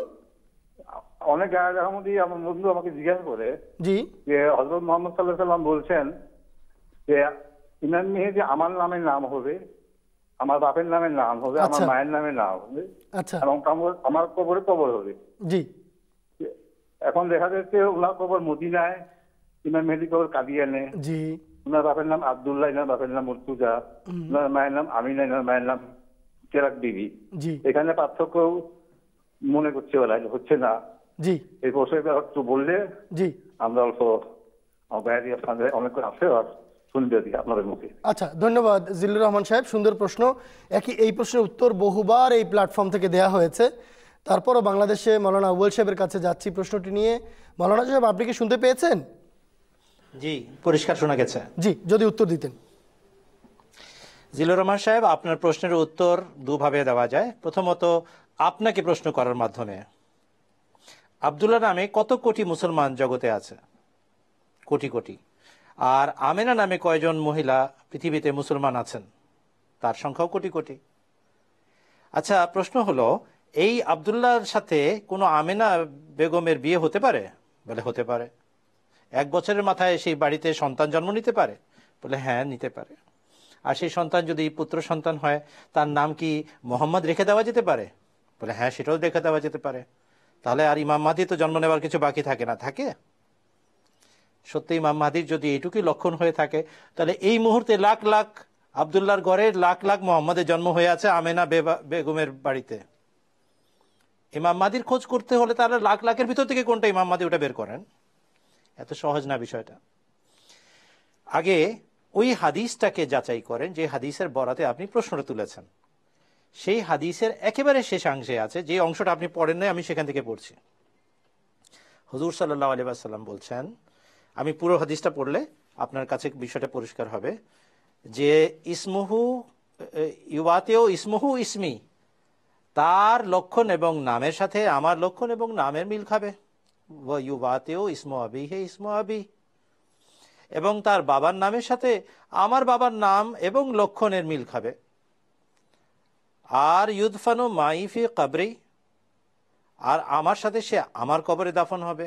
এরপরে বলছেন ফাকুমু আনা ওয়া হুয়া, আমি এবং সে কিয়ামত দিবসে আবু বকর এবং উমরের কবরের মধ্যখানে এক কবর থেকে উঠে দাঁড়াবো, পুনরুত্থান হবে এক কবর থেকে আমাদের। হযরত মুহাম্মদ সাল্লাল্লাহু আলাইহি ওয়াসাল্লামের কবর 2 সাহাবীর মধ্যখানে নয়, এক কিনারে। হযরত আবু বকর সিদ্দিক রাদিয়াল্লাহু আনহু রাসূল আকরাম সাল্লাল্লাহু আলাইহি ওয়াসাল্লামের এক পাশে বুক সমান জায়গা নিয়ে তার কবর দেওয়া হয়েছে। হযরত উমরের কবর হয়েছে হযরত আবু বকরের পাশে, অতএব বাহ্যিকভাবে এই কবরের কথা বলাই হয়নি। এর আগে বলা হয়েছে কি শব্দটা, আমার সাথে আমার কবরে দাফন হবে। এটা কার কবরের খোঁড়ার কথা বলছেন আপনি? কার কবর খোঁড়ার কথা বলা হচ্ছে এই হাদিসে? হযরত মুহাম্মদ সাল্লাল্লাহু আলাইহি ওয়াসাল্লামের কবর খোঁড়া যাবে কখনো? কোনো মুসলমান খুঁড়তে দিবে এটা? যখন খোঁড়ার চেষ্টা করেছিল ইহুদিরা, কি দশা করেছিল তারা? তাদের কেন ঘেরাও দেওয়া হয়েছে এত বড় তামার দেয়াল দিয়ে সেটাকে? এই জন্য যে হযরত মুহাম্মদ সাল্লাল্লাহু আলাইহি ওয়াসাল্লামের সম্মানহানি হয় এমন কোনো কথা, এমন কোনো কাজ মুসলমানরা সহ্য করতে পারে না। অতএব হযরত মুহাম্মদ সাল্লাল্লাহু আলাইহি ওয়াসাল্লামের হাদিসের অর্থ বুঝতে হবে, এবং হাদিসের অর্থ বোঝার জন্য কোরআন হচ্ছে মানদণ্ড। সূরা আবাসা পড়েন, সেখানে দেখেন আল্লাহ তাআলা বলছেন সুম্মা আমাতাহু ফাআকবারাহু। প্রত্যেক মানুষকে আল্লাহ তাআলা মৃত্যু দেন এবং প্রত্যেক মানুষকে আল্লাহ তাআলা কবর দেন। অথচ আমরা দেখতে পাই সব মানুষের কবর হয় না। তাহলে এটা কিসের কবর? কেমন কবর? আত্মার কবর।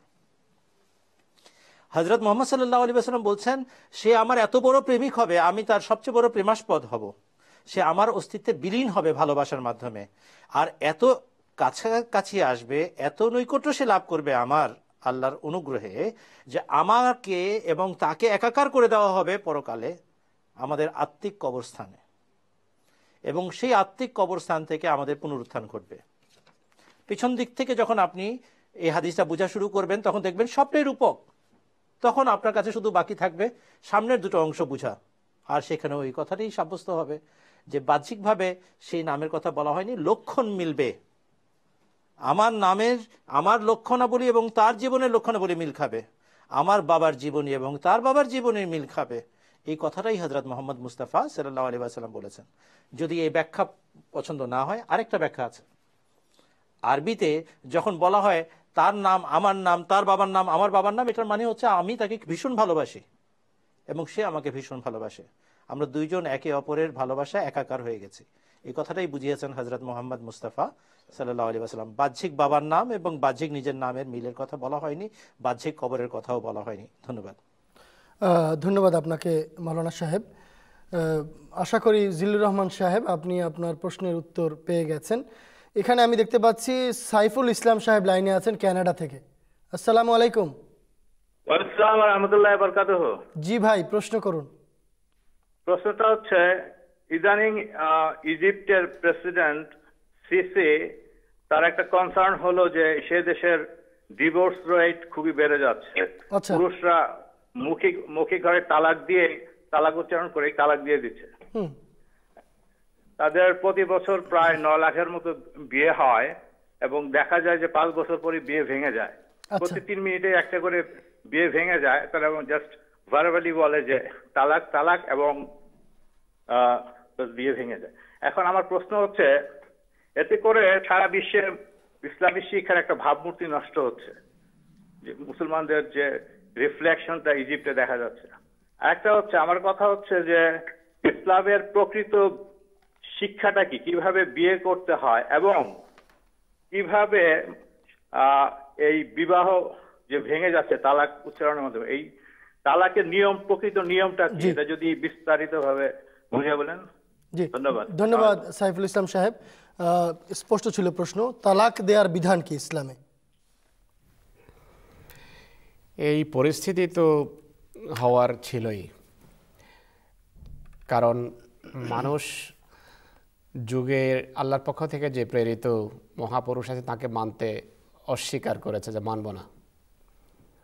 এই জন্য সর্বত্র মানুষ এই ধরনের পরিস্থিতি এবং নৈরাজ্যের শিকার। আর যতক্ষণ পর্যন্ত আল্লাহর পক্ষ থেকে প্রেরিত মহাপুরুষকে না মানবে, তাদের এই অবস্থা কাটবে না।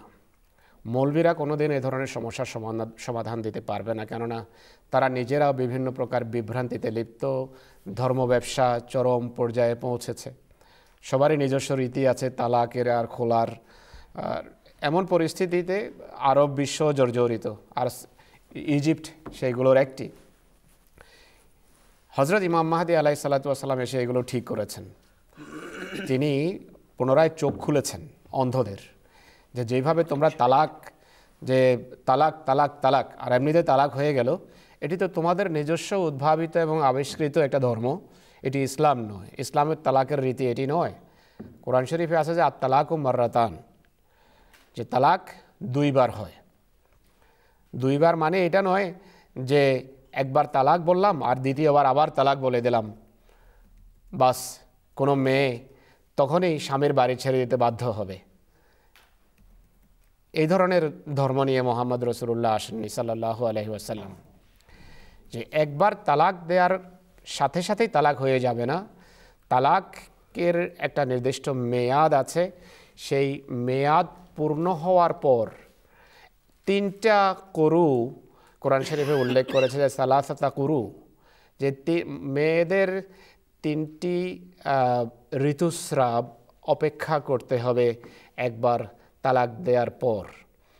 সেই ধরেন আজকে কেউ তালাক দিল, তখন থেকে 3টা এরকম পিরিয়ড পর্যন্ত অপেক্ষা করতে হবে। আর ইসলামী শিক্ষা একেবারেই ভারসাম্যপূর্ণ এবং প্রজ্ঞায় পরিপূর্ণ।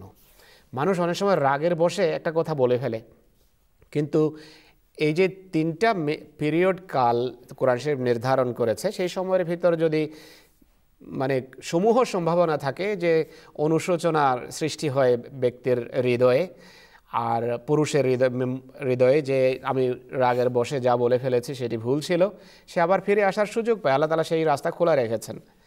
এইভাবে একবার এইভাবে যে এই 3 কুরুর 3টা যে পিরিয়ড অতিবাহিত হওয়ার পর যদি অনুশোচনা হয় তাহলে সে ফিরে আসতে পারে। আবার এই 3 পিরিয়ড অতিবাহিত হওয়ার পর ফিরে আসলো, তার আবার রাগ ধরলো, কোনো কারণে মনোমালিন্য হলো, মত পার্থক্য হলো, সেই সময়ে সে আবার একই কথা বলে বসে। তো কোরআন শরীফ বলছে যে এই অবস্থায়ও যদি সে তালাক দিয়ে দেয়, তালাক বলে ফেলে একবার, তাকে 3টা পিরিয়ড অপেক্ষা করতে হবে, মানে 3 মাস। মহিলাদের বিশেষ পরিস্থিতির, দৈহিক পরিস্থিতির, ঋতুস্রাবের এই সময় আবার যদি তার অনুশোচনা হয়, তার ফিরে আসার সুযোগ আছে, সে ফিরে আসতে পারবে। কিন্তু 3য়বার এমনটির সুযোগ নেই, 2বার শুধু ফিরে আসতে পারে। এরপর যদি সে এমনটি করে তাহলে শরীয়ত নিয়ে খেলা যাবে না, সেক্ষেত্রে তালাক হয়ে যাবে। আর এটি হলো ইসলামী তালাকের রীতি। এছাড়া মোল্লাদের যে রীতি আছে 1 তালাক, 2 তালাক আর 3 তালাক, যেটা আমাদের উপমহাদেশেও প্রচলিত আছে, আর আরবেও সেই পরিস্থিতি বিরাজ করছে। জাহরাল ফাসাদু ফিল বাররি ওয়াল বাহর, যে বার এবং বাহার সর্বত্র নৈরাজ্য যখন ছেয়ে যায়, তখনই আল্লাহর পক্ষ থেকে কেউ আসে। এই জন্যই এই যুগে আল্লাহ তাআলা হযরত ইমাম মাহদী ইসলামকে পাঠিয়েছেন এই অন্ধদের চোখ খোলার জন্য, তাদেরকে জাগ্রত করার জন্য। তো এই সম্পর্কে বিস্তারিত জামাতে আহমদিয়ার দিক নির্দেশনা আছে, সেগুলো থেকে আপনি পড়ে যদি কেউ জানতে চায় নির্দিষ্টভাবে তাকে বলতে পারেন। ধন্যবাদ আপনাকে সাইফুল ইসলাম সাহেব, আশা করি উত্তর পেয়ে গেছেন। এবারে আমি আবার যেতে চাচ্ছি বাংলাদেশে মাওলানা আউয়াল সাহেবের কাছে একটি প্রশ্ন নিয়ে। মাহবুবুর রহমান সাহেব লাইনে আছেন। আসসালামু আলাইকুম মাহবুবুর রহমান সাহেব। জি, আসসালামু আলাইকুম। ওয়ালাইকুম আসসালাম। জি ভাই, আপনার প্রশ্নটি করুন। মাহবুবুর আহমেদ চৌধুরী বলছি। আমার কোশ্চেনটা হচ্ছে, আপনি কোথা থেকে বলছেন ভাই? আমার আব্বুর অফিস কলিগদের সাথে আব্বুর কথা হচ্ছিল, তখন তার একটা কথা বলছিল যে হাঁটুর নিচে কাপড় থাকা, যেটা হাঁটু বলতে মানে গোড়ালির নিচে যে পায়জামা থাকা ইয়াটা, ওনারা বলছিল ওটা গোড়ালির উপরে থাকতে হয়। তো সেটা নিয়ে যদি হাদিসের আর কোরআন আলোকে যদি বলতেন এটা কি আছে। আর একটা কোয়েশ্চেন হলো যে আপনার ওই গেঞ্জিতে ছবি থাকলে বা কিছু থাকলে অনেক সময় বলা হয় যে নামাজ হয় না, মানে যেটা আমি আমার বাইরের ফ্রেন্ডদের কাছ থেকে শুনছি, সেটা নিয়ে যদি একটু বলতেন ক্লিয়ারলি। আচ্ছা, ধন্যবাদ আপনাকে। মাওলানা আব্দুল আউয়াল সাহেবের কাছে যাচ্ছি প্রশ্ন দুটি নিয়ে। মাওলানা সাহেব, আপনি কি শুনতে পেয়েছেন? প্রথমটা আমি মাবরুর আহমদের প্রশ্ন নম্বর 1টা নিয়ে নেই। জি, যে গিরার নিচে কাপড় ঝুলানো যায় কিনা। জি, হযরত মুহাম্মদ সাল্লাল্লাহু আলাইহি ওয়াসাল্লাম এই বিষয়ে বিশদ ব্যাখ্যা দিয়েছেন, বর্ণনা করেছেন। কিতাবুল লিবাস, বুখারী শরীফ, বাংলাতে ছাপানো আছে, ইসলামিক ফাউন্ডেশনের পক্ষ থেকে, বাংলাদেশের ইসলামিক ফাউন্ডেশনের পক্ষ থেকে অনুবাদ করে দেওয়া আছে। সেটা সামনে নিয়ে বা অনলাইনে দেখে কিতাবুল লিবাসের প্রথম কয়েকটি হাদিস পড়ে নিলেই এই বিষয়টির সমাধান খুব সহজ। হযরত ইমাম বুখারী রাহমাতুল্লাহ আলাইহি হাদিস সংকলন করেছেন সবচেয়ে শক্তভাবে এবং কঠোরভাবে এবং খুব সাবধানতার সাথে, কিন্তু সবচেয়ে আগে তিনি বর্ণনা করেছেন আল্লাহর বিধান, কোরআনের আয়াত। কুল মান হাররামা যিনাতাল্লাহি আল্লাতী আখরাজা লিইবাদিহি ওয়াত তাইয়্যিবাতি মিনার রিজক। এই আয়াতের উল্লেখ করে তিনি কিতাবুল লিবাস আরম্ভ করেছেন। আল্লাহ সৃষ্ট সৌন্দর্য কে বারণ করতে পারে? আর বলে দাও মোমেন বিশ্বাসীদের জন্য ইহকালেও এটা নির্ধারিত এবং পরকালে বিশেষভাবে আল্লাহর সৌন্দর্য, রূপ সৌন্দর্য তাদের জন্য নির্ধারিত। এই কথাটা বলার কারণে আমাদের কাছে পরিষ্কার হয়ে গেল যে ইসলাম ধর্ম মানুষকে শালীনতার সাথে সৌন্দর্য অবলম্বন করার শিক্ষা দেয়, বারণ করে না। এর পরের হাদিস, যা ইচ্ছা খাও, যা ইচ্ছা পরিধান করো, যতক্ষণ পর্যন্ত দুটো জিনিস বাধা না দেয়, একটা অহংকার আর একটা অপচয়। এর পরের হাদিস, যে ব্যক্তির কাপড় গিরার নিচে ঝুলে অহংকার বশত লোক দেখানোর কারণে, লোক দেখানোর উদ্দেশ্যে, আল্লাহ তাআলা তার দিকে কিয়ামত দিবসে সুদৃষ্টিতে তাকাবেন না। এরপরের হাদিস, যে ব্যক্তির কাপড় অহংকার বশত এবং লোক দেখানোর উদ্দেশ্যে গিরার নিচে ঝুলে, তার দিকে আল্লাহ তাআলা কিয়ামত দিবসে তাকাবেন না সুদৃষ্টিতে। হযরত আবু বকর সিদ্দিক বলেন, হে আল্লাহ রাসূল, আমার দুই পায়ের কাপড়ও গিরার নিচে ঝুলে, ইল্লা আন আতাআহাদা বিহিমা, যদি আমি এই দুটোকে সামাল না দেই। হুজুর সাল্লাল্লাহু আলাইহি ওয়াসাল্লাম বলেন, লাস্তা মিনহুম, তুমি তাদের অন্তর্ভুক্ত নও যাদের কথা আমি বলছি। কি সাব্যস্ত হলো মাবরুর সাহেব? সাব্যস্ত হলো অহংকার বশত এবং অপচয় করার উদ্দেশ্যে, লোক দেখানোর উদ্দেশ্যে যারা গিরার নিচে কাপড় ঝুলিয়ে চলেছে, হুজুর সাল্লাল্লাহু আলাইহি ওয়াসাল্লাম আরবদের মাঝ থেকে তাদেরকে সাবধান করছেন, তোমাদের অহংকার এবং অপচয় এবং লোক দেখানোর এই রোগ আল্লাহ পছন্দ করেন না, এই জন্য তোমাদের দিকে তিনি সুদৃষ্টিতে তাকাবেন না। কিন্তু হে আবু বকর, যদিও তোমার কাপড় গিরার নিচে ঝুলে, তুমি অহংকারীও নও, তুমি অপচয়কারীও নও, তুমি লোক দেখানোর উদ্দেশ্যে করছো না, তুমি করছো তোমার রুচিশীলতা, তোমার শালীনতা বোধ থেকে। তুমি তাদের অন্তর্ভুক্ত নও যাদের কথা আমি বলছি। অতএব ঢালাওভাবে কথা বলা যাবে না যে গিরার নিচে কাপড় ঝুললে এটা নিষেধ। গিরার নিচে ঝুলাটা নিষেধ না, অহংকার দেখানো এবং লোক দেখানোটা নিষেধ। মোজা পড়লেও গিরা ঢাকা পড়ে, সেটা তো জায়েজ এবং সবাই জানেন ভালো করে, মাসা করা যায় মোজার উপর দিয়ে। জুতা পরে জানাজা হয়, জুতা পরলে কি আর গিরা ঢাকে না? সব ঢাকে, তারপরেও সেটা জায়েজ থাকে। তাহলে গিরা ঢাকা না ঢাকার সাথে সম্পর্ক নয়, সম্পর্কটি হচ্ছে অহংকার এবং লোক দেখানোর বিষয়টির সাথে, যা হযরত মুহাম্মদ সাল্লাল্লাহু আলাইহি ওয়াসাল্লাম বারণ করেছেন। আজও যদি কেউ গিরার নিচে কাপড় অহংকার বশত ঝুলিয়ে পড়ে, অপচয়ের উদ্দেশ্যে পড়ে, লোক দেখানোর উদ্দেশ্যে পড়ে, সেটা নিষেধই থাকবে। আমরা আহমদীরা গিরার নিচে কাপড় যখন ঝুলাই, অহংকার বশত ঝুলাই না, আমরা হযরত আবু বকর সিদ্দিক রাদিয়াল্লাহু আনহুর মতো শালীনতা বোধ এবং রুচিশীলতার পরিচয় দিয়ে কাপড় পরে থাকি। ধন্যবাদ। ধন্যবাদ আপনাকে ভাই। আপনার নাম মাবরুর বা মাহবুব, আপনার প্রশ্নের উত্তর পেয়েছেন। তো আমরা অনেকগুলো ফোন লাইন আছে, এই জন্য একটি মাত্র প্রশ্নের উত্তর এখানে দেওয়া হলো। আগামীকাল আবার আসবেন, তখন আবার কথা হবে। এখানে একজন ফোন করেছেন কিন্তু আমরা তারকে লাইন লাগাতে পারছিলাম না, আব্দুর রহমান সাহেব সাভার থেকে। আপনি যদি আবার ফোন করে কন্ট্রোল রুমের নাম্বারটা দিয়ে দেন তাহলে আপনার সঙ্গে আমরা কথা বলতে পারবো। আব্দুর রাজ্জাক সাহেব গাইবান্ধা থেকে লাইনে আছেন। আসসালামু আলাইকুম। রাজ্জাক সাহেব কি শুনতে পাচ্ছেন? ভালো আছেন স্যার? জি আলহামদুলিল্লাহ ভালো আছি ভাই, প্রশ্ন করুন। জি, আমি আমার প্রশ্নটি ছিল যে আজকে জুমার খুতবা, পবিত্র জুমার খুতবাতে হুজুরের খুতবায় শুনতে পেলাম যে কোন এক দেশে আমাদের জামাতের সদস্যদেরকে আইসিস মনে করে সন্দেহ করে তাদেরকে সন্দেহ করা হচ্ছে। তো আসলে আইসিস যে সারা বিশ্বে আগুন ছড়াচ্ছে আর আহমদিয়া মুসলিম জামাত খিলাফত যে সারা বিশ্বে শান্তি ছড়াচ্ছে, এইটা বিষয়ে যদি দর্শকদের উদ্দেশ্যে একটু ক্লিয়ার কিছু বলতেন। আচ্ছা, ধন্যবাদ মৌলানা ফিরোজ আলম সাহেব। হুজুর আজকে খুতবার শেষ দিকে বলেছেন যে আলজেরিয়াতে আমাদের আহমদের উপর নির্যাতন চালাচ্ছে সরকার, কোনো কোনো জায়গায় বলছে যে তোমরাও আইসিসের মতোই সংগঠন। তো উনি এর প্রেক্ষিতেই জানতে চেয়েছেন, আমরা তো শান্তি ছড়াচ্ছি, ওরা তো আগুন ছড়াচ্ছে। হ্যাঁ, এটি তো মানে দুঃখজনক এক অধ্যায় যে রসুল করিম সাল্লাল্লাহু আলাইহি সাল্লামের উম্মতের বোঝার কথা যে কারা সত্যিকার অর্থে হযরত মুহাম্মদ সাল্লাল্লাহু আলাইহি ওয়াসাল্লামের শিক্ষা তুলে ধরছে। পৃথিবীতে আজকে যারা অনাচারে লিপ্ত, যারা ইসলামকে দুর্নাম করছে, যারা ইসলামের কথা বলে মানুষের শিরচ্ছেদ করছে, যারা ইসলামের কথা বলে কালোবাজারি করছে, কালোবাজারে তেল বিক্রি করে আবার সেই পয়সাই দিয়ে অস্ত্র ক্রয় করে আর নিরীহ জনবসতির উপর বোমাবারি করে এবং আগুন লাগায়, তাদের বিরুদ্ধে কোনো কথা নেই। কিন্তু সেই জামাত যেটা এই যুগে রসুল করিম সাল্লাল্লাহু আলাইহি ওয়াসাল্লামের ভবিষ্যৎবাণী অনুযায়ী ইমাম মাহদী আলাইহিস সালামের জামাত, ইমাম মাহদী ইসলামের মান্যকারীদের জামাত, যারা পৃথিবীতে শান্তি প্রিয়, শান্তিপূর্ণ মোহাম্মদ রসুলুল্লাহকে তুলে ধরছে, যারা পৃথিবীর বিভিন্ন পার্লামেন্টে গিয়ে, যেই জামাতের বর্তমান খলিফা পৃথিবীর বিভিন্ন সংসদে গিয়ে হজরত মোহাম্মদ সাল্লাল্লাহু আলাইহি ওয়াসাল্লামের সত্যিকার শিক্ষার শান্তিপূর্ণ দিকগুলো তুলে ধরছেন। আহমদিয়া মুসলিম জামাতের খলিফা আমেরিকার কংগ্রেসে গিয়ে ইসলামের প্রিয় রসুল সাল্লাল্লাহু আলাইহি ওয়াসাল্লামের পবিত্র জীবনের সুন্দর দিকগুলো তুলে ধরেছেন। ইউরোপিয়ান পার্লামেন্টে গিয়ে তিনি সেটি করেছেন 2012 সনে। অনুরূপভাবে ব্রিটিশ পার্লামেন্টে তেমনটি করেছেন। নিউজিল্যান্ডের পার্লামেন্টে গিয়ে হজরত মোহাম্মদ রসুলুল্লাহর জীবনী নিয়ে আলোচনা করেছেন। তো এইভাবে আমরা পৃথিবীর সর্বত্র এটি করছি। আহমদিয়া মুসলিম জামাত আরব দেশেও আরবদের মোহাম্মদ সাল্লাল্লাহু আলাইহি ওয়াসাল্লাম কেমন ছিলেন সেটি শিখাচ্ছে এবং বোঝাচ্ছে। সৌদি আরবে আমরা এমনটি করছি। আর এই যে আলজেরিয়ার কথা বলা হয়েছে, এটিও ফ্রেঞ্চ স্পিকিং এবং আরব স্পিকিং একটা দেশ। সেখানেও হজরত ইমাম মাহদী আলাইহিস সালামকে আরবরা গ্রহণ করেছে। শত শত আরব তার হাতে বয়াত করেছে শুধু আহমদিয়া মুসলিম জামাতের এমটিএতে যে ইসলামের সত্যিকার শিক্ষা তুলে ধরা হচ্ছে সেটি দেখে।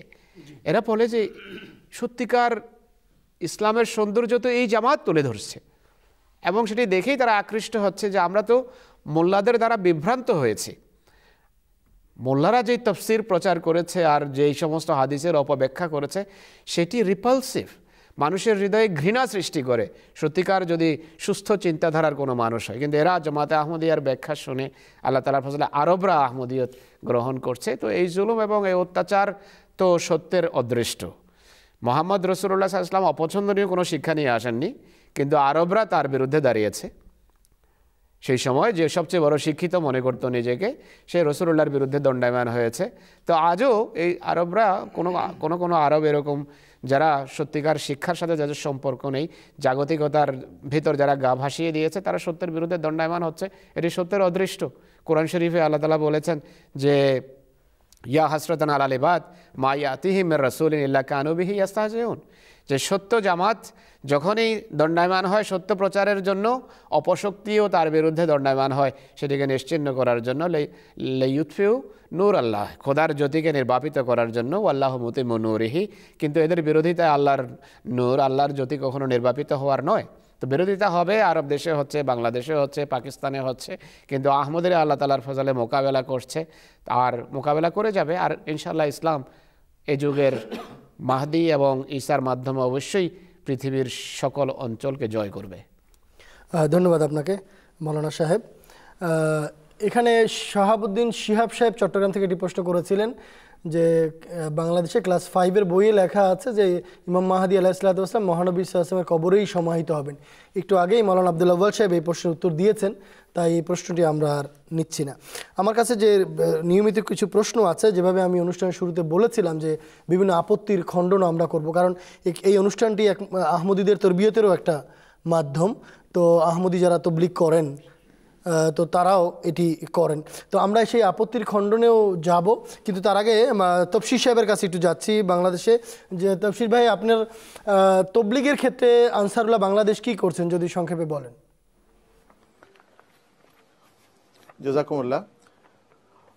তবলিগের ক্ষেত্রে মজলিস আনসারুল্লাহ বাংলাদেশ এবছর বিশেষ প্রোগ্রাম হাতে নিয়েছে।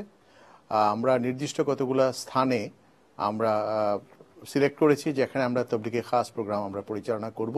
সারা বছরব্যাপী এখানে আমাদের তবলিগে খাস প্রোগ্রাম চলবে এবং এটা মনিটরিংয়ের জন্য কেন্দ্রে আমাদের একটা মনিটরিং টিম গঠন করা হয়েছে। একইভাবে যে স্থানগুলোতে আমরা তবলিগে খাস প্রোগ্রাম চালাবো সেখানেও আমাদের একটা মনিটরিং টিম বা বাস্তবায়নের জন্য টিম গঠিত হবে।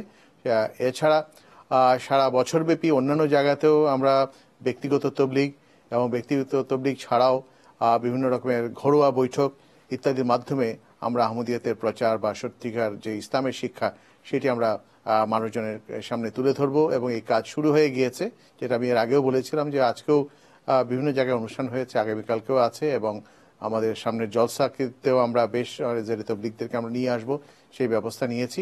ইনশাল্লাহ আমরা আশা করছি জলসাতেও ভালো বয়াত হবে ইনশাআল্লাহ, এবং এরপরে আমরা এটি জারি রাখবো। ধন্যবাদ তফসির সাহেব। এবারে আমি বাংলাদেশে আবার মাওলানা আব্দুল আউয়াল সাহেবের কাছে যাব একটি প্রশ্ন নিয়ে। যে বইটির কথা গতকাল আমরা বলেছিলাম যে বইটিতে জামাতে আহমদী সম্পর্কে বিভিন্ন আপত্তি করা হয়েছে, প্রথমে কালকে আল্লাহ সম্পর্কে আপত্তির উত্তর আপনি দিয়েছিলেন, কিন্তু এখানে আরেকটি জায়গায় আপত্তি করা হয়েছে যে মহানবী সাল্লাল্লাহু আলাইহি ওয়াসাল্লামের মর্যাদা হানি বা অবমাননা করার অভিযোগ এনেছে, যে রাসূলুল্লাহ সাল্লাল্লাহু আলাইহি ওয়াসাল্লামের দ্বারা দিন প্রচারের কাজ পরিপূর্ণভাবে হয়নি, তিনি পূর্ণ প্রচার করেননি। আমি অর্থাৎ মির্জা গোলাম আহমদ সাহেব বলছেন আমি এ কাজ পূর্ণ করেছি। রুহানি খাজাইন 17তম খণ্ড পৃষ্ঠা 263। তো এই যে আপত্তি, এই আপত্তির খণ্ডন কিভাবে করবেন মাওলানা সাহেব?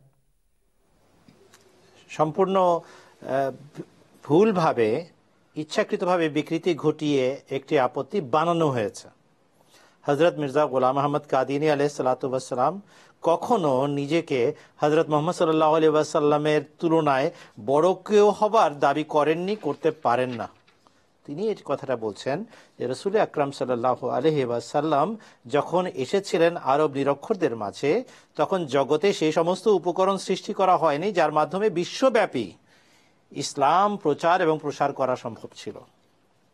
সত্য কথা হলো তখন বিশ্বের সমস্ত স্থান আবিষ্কারই করা হয়নি। আমরা জানি এই যে আমেরিকা কদিন আগে আবিষ্কৃত হয়েছে, আমেরিকার ভূখণ্ড, এই যে মে ফ্লাওয়ারের যে জাহাজ নিয়ে গেছে ইউরোপ থেকে সব অভিবাসীরা, ওরা কবেকার ঘটনা, কয়েকশো বছর আগের ঘটনা। আর হযরত মুহাম্মদ সাল্লাল্লাহু আলাইহি ওয়াসাল্লাম যে যুগে এসেছিলেন তখন মানুষ জানতোই না যে কি আছে জগতের কোন প্রান্তরে কোন কোন জমি আছে। অস্ট্রেলিয়ার বিশাল একটা এলাকা আবিষ্কার হয়েছে পরে, এখনো আবাদি নাই, মাত্র 2 কোটি মানুষ পুরো মহাদেশের ভিতরে। তাহলে বোঝা যাচ্ছে যে তখন জগতই আবিষ্কৃত হয়নি পুরোপুরিভাবে, আর সেখানে এমন প্রযুক্তি, এমন ব্যবহার করার মতো যন্ত্রপাতি, যোগাযোগের মাধ্যম, সেগুলো আবিষ্কৃত ছিল না। হযরত মির্জা সাহেব বলছেন আলাইহিস সালাম, তিনি বলছেন যে রাসূল আকরাম সাল্লাল্লাহু আলাইহি ওয়াসাল্লামের কাজ হলো সারা পৃথিবী ব্যাপী ইসলাম প্রচার এবং প্রসার। তাই আল্লাহ তাআলা তাকে শেষ যুগে রূপকভাবে সৃষ্টি করেছেন বা জন্ম দিয়েছেন, এই অর্থে যে তার আত্মিক প্রভাবে তারই এক শিষ্য সেই গুণাবলী ধারণ করে জগৎব্যাপী ইসলাম প্রচারের কাজে এসেছে। এবং এটি সেই যুগ যখন যোগাযোগের মাধ্যম আল্লাহ তাআলা সৃষ্টি করেছেন, বিভিন্ন প্রযুক্তির মাধ্যমে, বিভিন্ন আবিষ্কারের মাধ্যমে এখন জগৎ ছোট হয়ে এসেছে, আর একের সাথে আরেকজনের যোগাযোগ এবং সম্পর্ক গড়ে তোলা সম্ভব। তাই এই যুগ হচ্ছে সেই প্রকৃষ্ট যুগ যখন ইসলামের প্রচার এবং প্রসার সম্পূর্ণতা লাভ করবে। হযরত মুহাম্মদ সাল্লাল্লাহু আলাইহি ওয়াসাল্লামের প্রভাবে আমার জন্ম হয়েছে, তার নেক দৃষ্টিতে আমি জন্ম নিয়েছি, তার নেক দৃষ্টির কারণে আমি আল্লাহর কাছে গৃহীত হয়েছি। এই কথা বলে তিনি এই প্রযুক্তির উদ্ভাবন এবং নতুন নতুন আবিষ্কারের দিকে ইঙ্গিত করেছেন। হযরত মুহাম্মদ সাল্লাল্লাহু আলাইহি ওয়াসাল্লামকে খাটো করার জন্য নয়, হুজুর সাল্লাল্লাহু আলাইহি ওয়াসাল্লামের আধ্যাত্মিকতার যে প্রভাব সেটা কত বিস্তৃত আর কত বড় এবং দীর্ঘায়িত, এই কথা বোঝানোর জন্য। জাযাকুমুল্লাহ। ধন্যবাদ আপনাকে মাওলানা সাহেব। এখানে আরেকটি আপত্তি নিয়ে আপনার কাছে আসি মাওলানা ফিরোজ আলম সাহেব। এই বইতে তিনি আপত্তি করেছেন আমার আলামত 10 লক্ষ। মির্জা সাহেব বলছেন আমার আলামত 10 লক্ষ, রুহানি খাজাইন 22তম খণ্ড পৃষ্ঠা 72, রাসূলুল্লাহ সাল্লাল্লাহু আলাইহি ওয়াসাল্লাম মুজিজা 3000, রুহানি খাজাইন 17তম খণ্ড পৃষ্ঠা 153। এই যে আপত্তি, এর কিভাবে খণ্ডন করবেন? এটা খণ্ডন খুব সোজা, মানে মিথ্যা বলতে তো আর কোনো মানুষের অসুবিধা হয় না, মুখে যা আসলো একটা কিছু বলে দিলেই হলো, এটি চিরাচরিতভাবে চলে আসছে। কিন্তু হযরত মসিহ মাউদ আলাইহিস সালাতু ওয়াস সালাম, যিনি যুগের মাহদি হওয়ার দাবি করেছেন, তিনি মনোনীতই হয়েছেন হযরত মুহাম্মদ রাসূলুল্লাহর ভালোবাসার কারণে। আল্লাহ তাকে পছন্দ করেছেন এই যুগে, কেননা যুগে তিনি সবচেয়ে বেশি ভালোবাসতেন রাসূল করিম সাল্লাল্লাহু আলাইহি ওয়াসাল্লামকে। আর তার প্রতি বিভিন্ন এলহামও হয়েছে আল্লাহ তাআলার পক্ষ থেকে, যে দরুদ শরীফের প্রেক্ষাপটে আমরা বলি যে তিনি স্বপ্নে দেখেছেন যে নূরের যে ভেস্তি বা মশক নিয়ে ফেরেশতা এসেছে ওনার পবিত্র ঘরে, এবং আল্লাহ তখন খোদা তাআলার পক্ষ ফেরেশতা বলছে হাজা বিমা সাল্লাইতা আলা মুহাম্মাদিন, মুহাম্মদের প্রতি দরুদ প্রেরণের কারণে এই সব বরকত তুমি লাভ করেছো। তাই এই ধরনের কথাবার্তার কোনো ভিত্তি নেই, এগুলো ইহুদি আর খ্রিস্টানদের রীতি। যারা হজরত মোহাম্মদ সাল্লাল্লাহু আলাইহি ইসলামকে ভালো না বাসার কারণে, তার প্রতি ঘৃণার কারণে বিভিন্ন প্রকার কথাবার্তা বাজারে ছড়ায়, লক্ষ লক্ষ বই লিখেছে এরা। সালমান রুশদিরা এই ধরনেরই রুচির পরিচায়ক, এই ধরনেরই মন মানসিকতার অধিকারী। তারা মোহাম্মদ রসুল্লাহ সম্পর্কে যে বাজে কথা যে লিখেছে, এই ধরনের মন মানসিকতার পরিচয় দিয়েছে। তা আজও একই অবস্থা। হজরত মসিহে মওউদ আলাইহিস সালাতু ওয়াস সালাম যেখানে মুজিজার কথা বলেছেন, তিনি পরিষ্কারভাবে লিখেছেন যে আমাদের নবী সাল্লাল্লাহু আলাইহি ওয়াসাল্লামের পক্ষ থেকে যত মুজিজা প্রকাশিত হয়েছে তা আর কোনো নবীর পক্ষ থেকে প্রকাশিত হয়নি। পরিষ্কার বাক্য এটা ওনার, এটা হাকিকাতুল ওয়াহির পরিশিষ্টে তিনি লিখেছেন যে আমাদের নবী হজরত মোহাম্মদ সাল্লাল্লাহু আলাইহি ওয়াসাল্লামের পক্ষ থেকে যত মুজিজা এবং নিদর্শন প্রকাশ পেয়েছে আর কোনো নবীর পক্ষ থেকে এতটা প্রকাশিত হয়নি। আমাদের নবী সাল্লাল্লাহু আলাইহি ওয়াসাল্লামের মুজিজা এখনও প্রকাশিত হচ্ছে। আজও রসুল করিম সাল্লাল্লাহু আলাইহি ওয়াসাল্লামের মুজিজা এবং নিদর্শন প্রকাশ পাচ্ছে এবং কিয়ামত পর্যন্ত এসব মুজিজা প্রকাশিত হতে থাকবে। এখন নিজের সম্পর্কে বলছেন যে আর আমার সমর্থনে যেসব মুজিজা প্রকাশিত হচ্ছে তার সবই মূলত হজরত মোহাম্মদ রসুলুল্লাহর মুজিজা সাল্লাল্লাহু আলাইহি সাল্লাম, অর্থাৎ তাঁর পক্ষ থেকে হজরত ইমাম মাহদি এবং যুগের ঈসার পক্ষ থেকে যত নিদর্শন এবং মুজিজা প্রকাশিত হচ্ছে, তিনি বলছেন যে এগুলো আসলে রসুল করিম সাল্লাল্লাহু আলাইহি সাল্লামেরই মুজিজা, তাঁরই বরকত। তো যার পুরোটা জীবন এই রসুলের সেবায়, তার খেদমতে, তার প্রশংসায় কেটে গেছে, তার সম্পর্কে এই ধরনের বাজে কথা মানে বলতে মানুষের কিছুটা বুক কাঁপা উচিত। তিনি আলাইহিস সালাতু ওয়াস সালাম, হযরত ইমাম মাহদী আলাইহিস সালাম নিজে অনেক জায়গায় লিখেছেন যে আমি যা কিছু পেয়েছি তা আসলে মুহাম্মদী সমুদ্রের একটা বিন্দু। মোহাম্মদ সাল্লাল্লাহু আলাইহি ইসলামকে সিন্ধু আখ্যা দিয়েছেন আর নিজেকে বিন্দু। তো এই ব্যক্তি সম্পর্কে কিভাবে এ ধরনের কথা বলা যেতে পারে? একটা পংক্তিও আমি লিখে নিয়ে এসেছি শোনানোর জন্য, যে এটা আমাদের দ্বিতীয় খলিফা রাদিয়াল্লাহু তাআলা আনহুর হযরত মির্জা বশির উদ্দিন মাহমুদ আহমদ ইমাম ইসলামের দ্বিতীয় খলিফা, তিনি লিখেছেন যে শাগির্দ ने जो पाया उस्ताद की दौलत है, যে শিষ্য যা কিছু পেয়েছে তা শিক্ষকেরই তো বরকত, শিক্ষকেরই সম্পদ। আহমদ को मोहम्मद से तुम कैसे जुदा समझे, যে আহমদকে হযরত মির্জা গোলাম আহমদ আলাইহিস সালামের দিকে ইশারা করে বলছে আহমদকে মোহাম্মদ থেকে কিভাবে বিচ্ছিন্ন করতে পারবে তোমরা, এটি সম্ভব নয়। তিনি আরও লিখেছেন যে সব হামনে উসি সে পায়া শাহেদ হে তু খুদায়া, যে হে আমার খোদা সব কিছু মোহাম্মদ রসুল্লাহ থেকে আমি পেয়েছি, আমার নিজের কিছু নয়, কিছু নেই। ও জিসনে হক দেখায়া, তিনিই সত্য দেখিয়েছেন, নতুবা আমরা অন্ধকারে ছিলাম। ও মাহলিকা ইহি হে, এই যে সুন্দর আর অপরূপ সৌন্দর্যের অধিকারী যুবরাজ হলেন হযরত মুহাম্মদ রাসূলুল্লাহ সাল্লাল্লাহু আলাইহি ওয়াসাল্লাম। আমরা সব সৌন্দর্য সব কিছু তার পক্ষ থেকে পেয়েছি। তাই এই ধরনের কথা বলে শুধু মানুষকে বিভ্রান্ত করা হয়, এর পিছনে কোনো রিয়ালিটি, বাস্তবতা বলতে আদৌ নেই। ধন্যবাদ আপনাকে। প্রিয় দর্শক, হযরত মুহাম্মদ সাল্লাল্লাহু আলাইহি ওয়াসাল্লামের মুজিজার সম্পর্কে বা অলৌকিক নিদর্শনাবলী সম্পর্কে আপত্তি করা হয়েছে, মির্জা সাহেব নাকি করেছেন। তো এই আপত্তির বিপরীতে হযরত মির্জা সাহেব কি লিখেছেন সেটি আমি এখন আপনাদেরকে শুনিয়ে দিতে চাই। চলুন তার বিখ্যাত গ্রন্থ কিতাবুল বারিয়ার একটি উদ্ধৃতি এখানে আমরা শুনে নেই।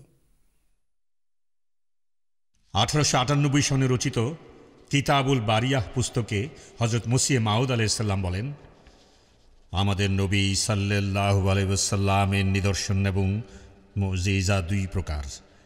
একটি হলো তা যা সরাসরি তাঁর হাতে বা তাঁর কথা, কর্ম বা দোয়ার মাধ্যমে প্রকাশিত হয়েছে, এমন নিদর্শন গণনা করলে প্রায় 3000 হবে।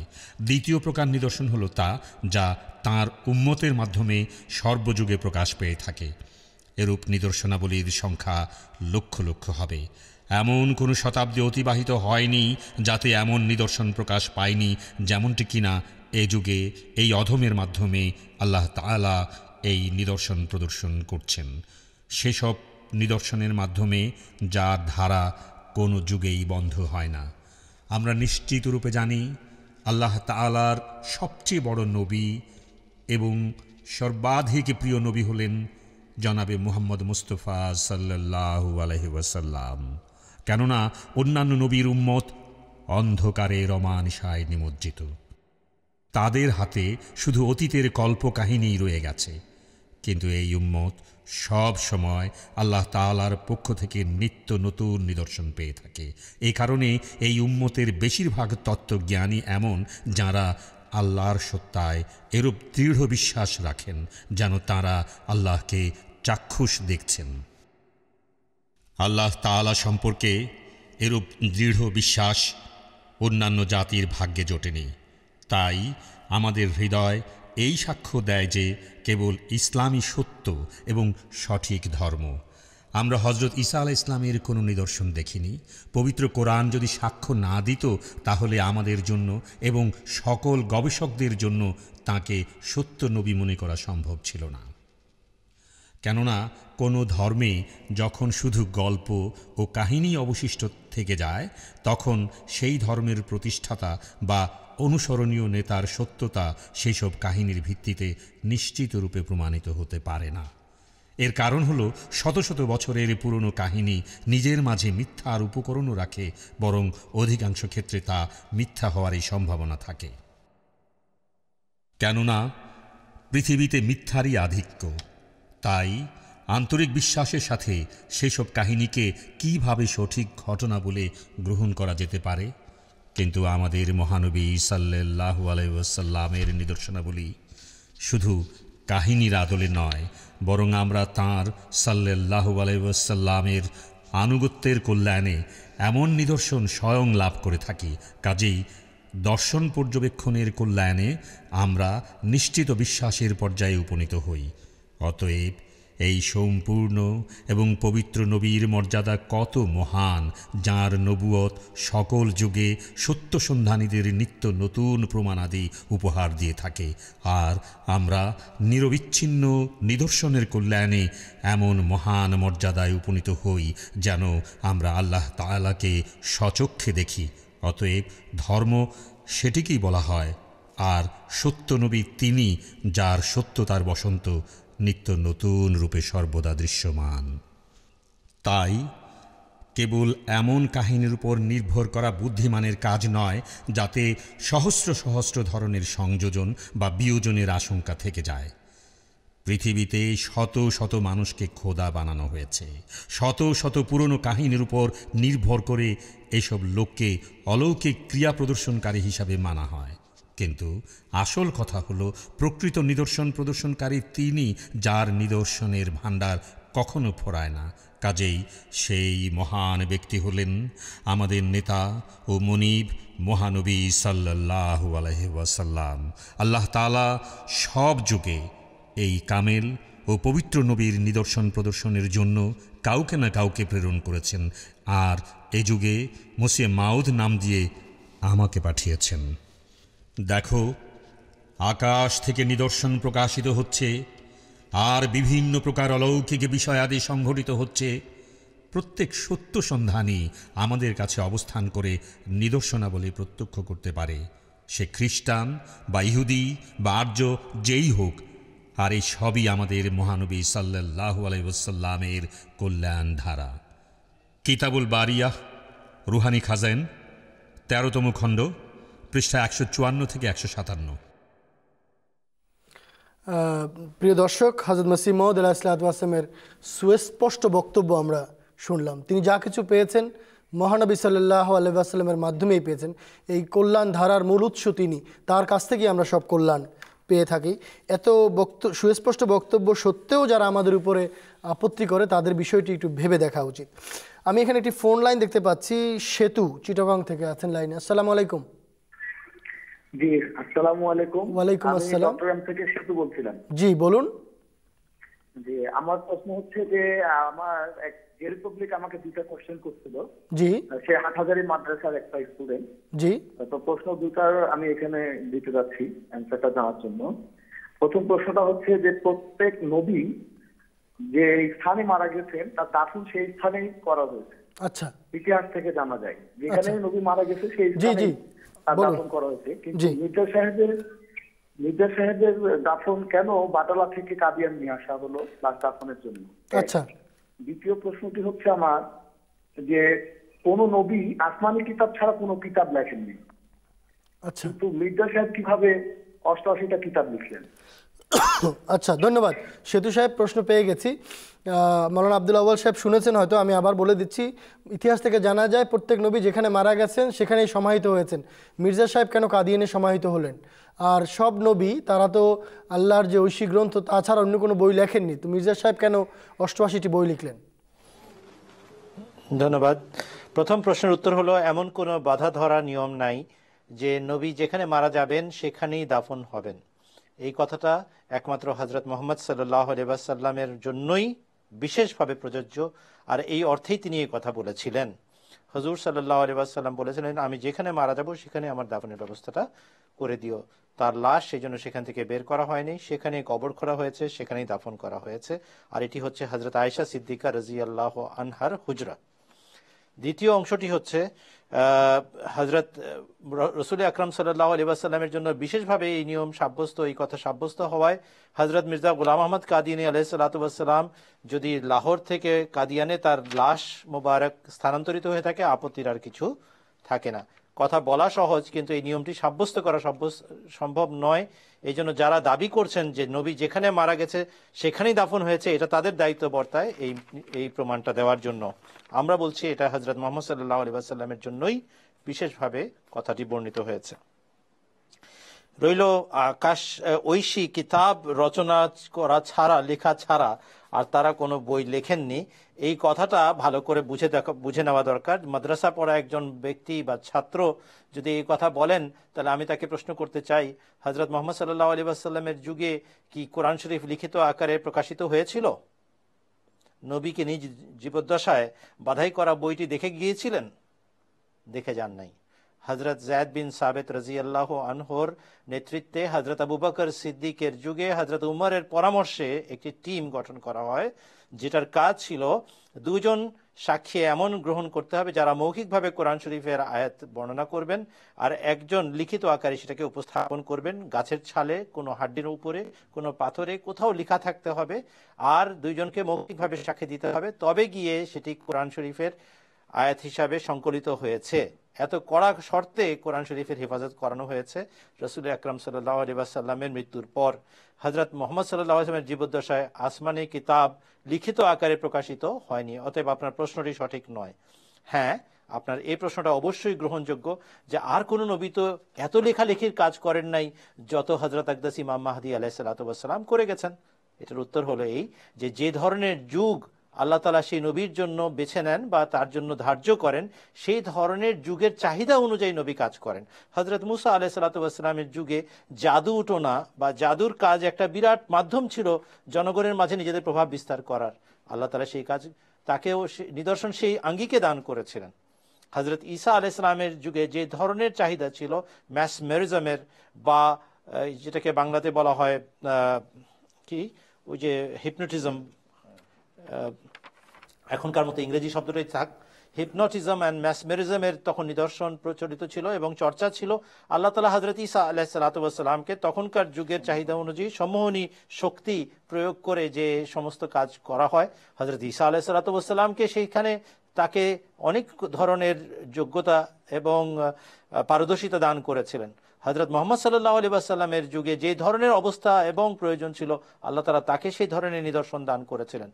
অতএব শিক্ষিত সমাজের সামনে সভ্যতা যখন চরমত্ব পরমত্ব লাভ করছে, তখন যখন জ্ঞান চর্চার যুগ চলছে, জ্ঞানের অস্ত্র ধারণ করে মানুষের উপরে প্রভাব বিস্তার করছে, সেই যুগে আল্লাহ তাআলা যাকে পাঠিয়েছেন তাকে জ্ঞান চর্চার অস্ত্র কলম দিয়ে পাঠিয়েছেন। তাই তাকে নাম দেওয়া হয়েছে সুলতানুল কলম। আর ওয়াইজা সুহুফ ও নুশরাত, কোরআন শরীফের ভবিষ্যৎবাণীও ছিল যে এমন এক যুগ আসতে যাচ্ছে যখন ছড়াছড়ি হবে বই পুস্তক এবং পত্রপত্রিকার। সেই যুগে যিনি আল্লাহর পক্ষ থেকে আসবেন ইসলাম ছড়ানোর জন্য, রসুলের সেবা করার জন্য, রসুলের কাজ সম্পাদন করার জন্য, তাকে অবশ্যই কলম দিয়ে পাঠানো হবে এবং তাই পাঠানো হয়েছিল। ধন্যবাদ। ধন্যবাদ আপনাকে মৌলানা সাহেব। সেতু সাহেব আশা করি উত্তর পেয়ে গেছেন। অনেকেই লাইনে আছেন, কিন্তু আমরা অনুষ্ঠানে একেবারেই শেষ প্রান্তে আছি। এখানে আমি আবার যেতে চাই বাংলাদেশে, আহমদ তফসির চৌধুরী সাহেবের কাছে, যে বাংলাদেশের 93তম জলসা শুরু হতে যাচ্ছে আগামী সপ্তাহে। আপনি অফিসার জলসাগাহ হিসেবে দায়িত্ব পালন করছেন, তো এই জলসার প্রস্তুতি এবং জলসায় যারা অংশগ্রহণ করবেন তাদের ব্যাপারে আপনাদের কি করণীয় আছে বা কি করছেন আপনারা? জাযাকুমুল্লাহ।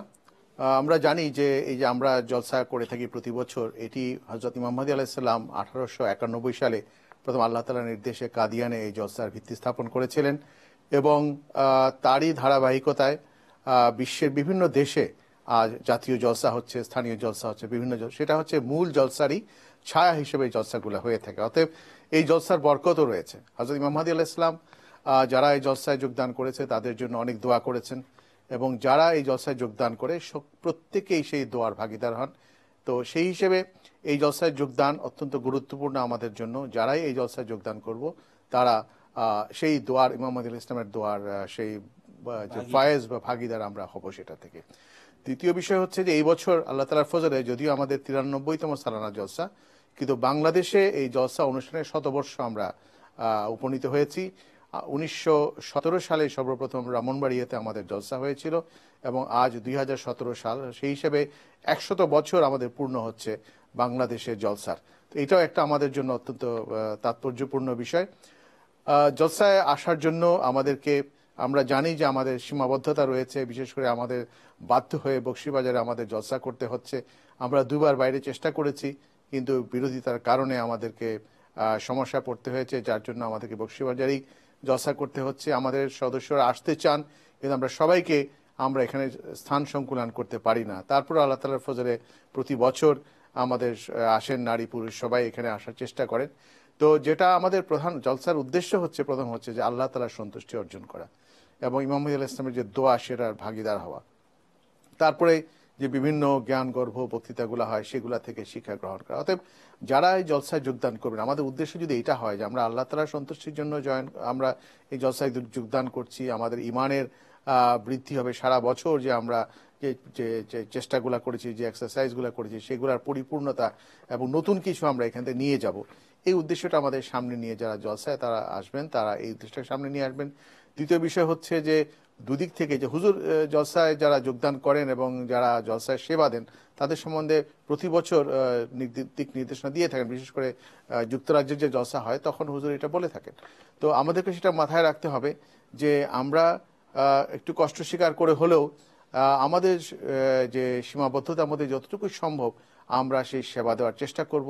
একই সঙ্গে যারা সেবা দিবেন, আজকে ন্যাশনাল আমির সাহেবও তার জুমার পরে তিনি একটা বক্তব্য রেখেছেন, সেখানেও তিনি এই বক্তব্যটা দিয়েছেন বিশেষ করে ভলান্টিয়ারদের উদ্দেশ্যে, যে আমরা যেন হাসি মুখে সবসময় যেন হাসি মুখে সেবাটা প্রদান করি। কারণ বিভিন্ন ধরনের লোক আসবেন, কারো বয়স বেশি থাকবে, বিভিন্ন ধরনের মানুষ যখন একত্রিত হয় তখন তাদের নানা রকম মন মানসিকতা থাকে। তো সবাই যদি একটু কিছু ছাড় দেওয়া, কিছু গ্রহণ করা, এই মাধ্যমে যদি আমরা জলসাতে অংশগ্রহণ করি তাহলে আল্লাহ তাআলার ফজলে এখানে আমরা সুন্দরভাবে জলসা করতে পারবো।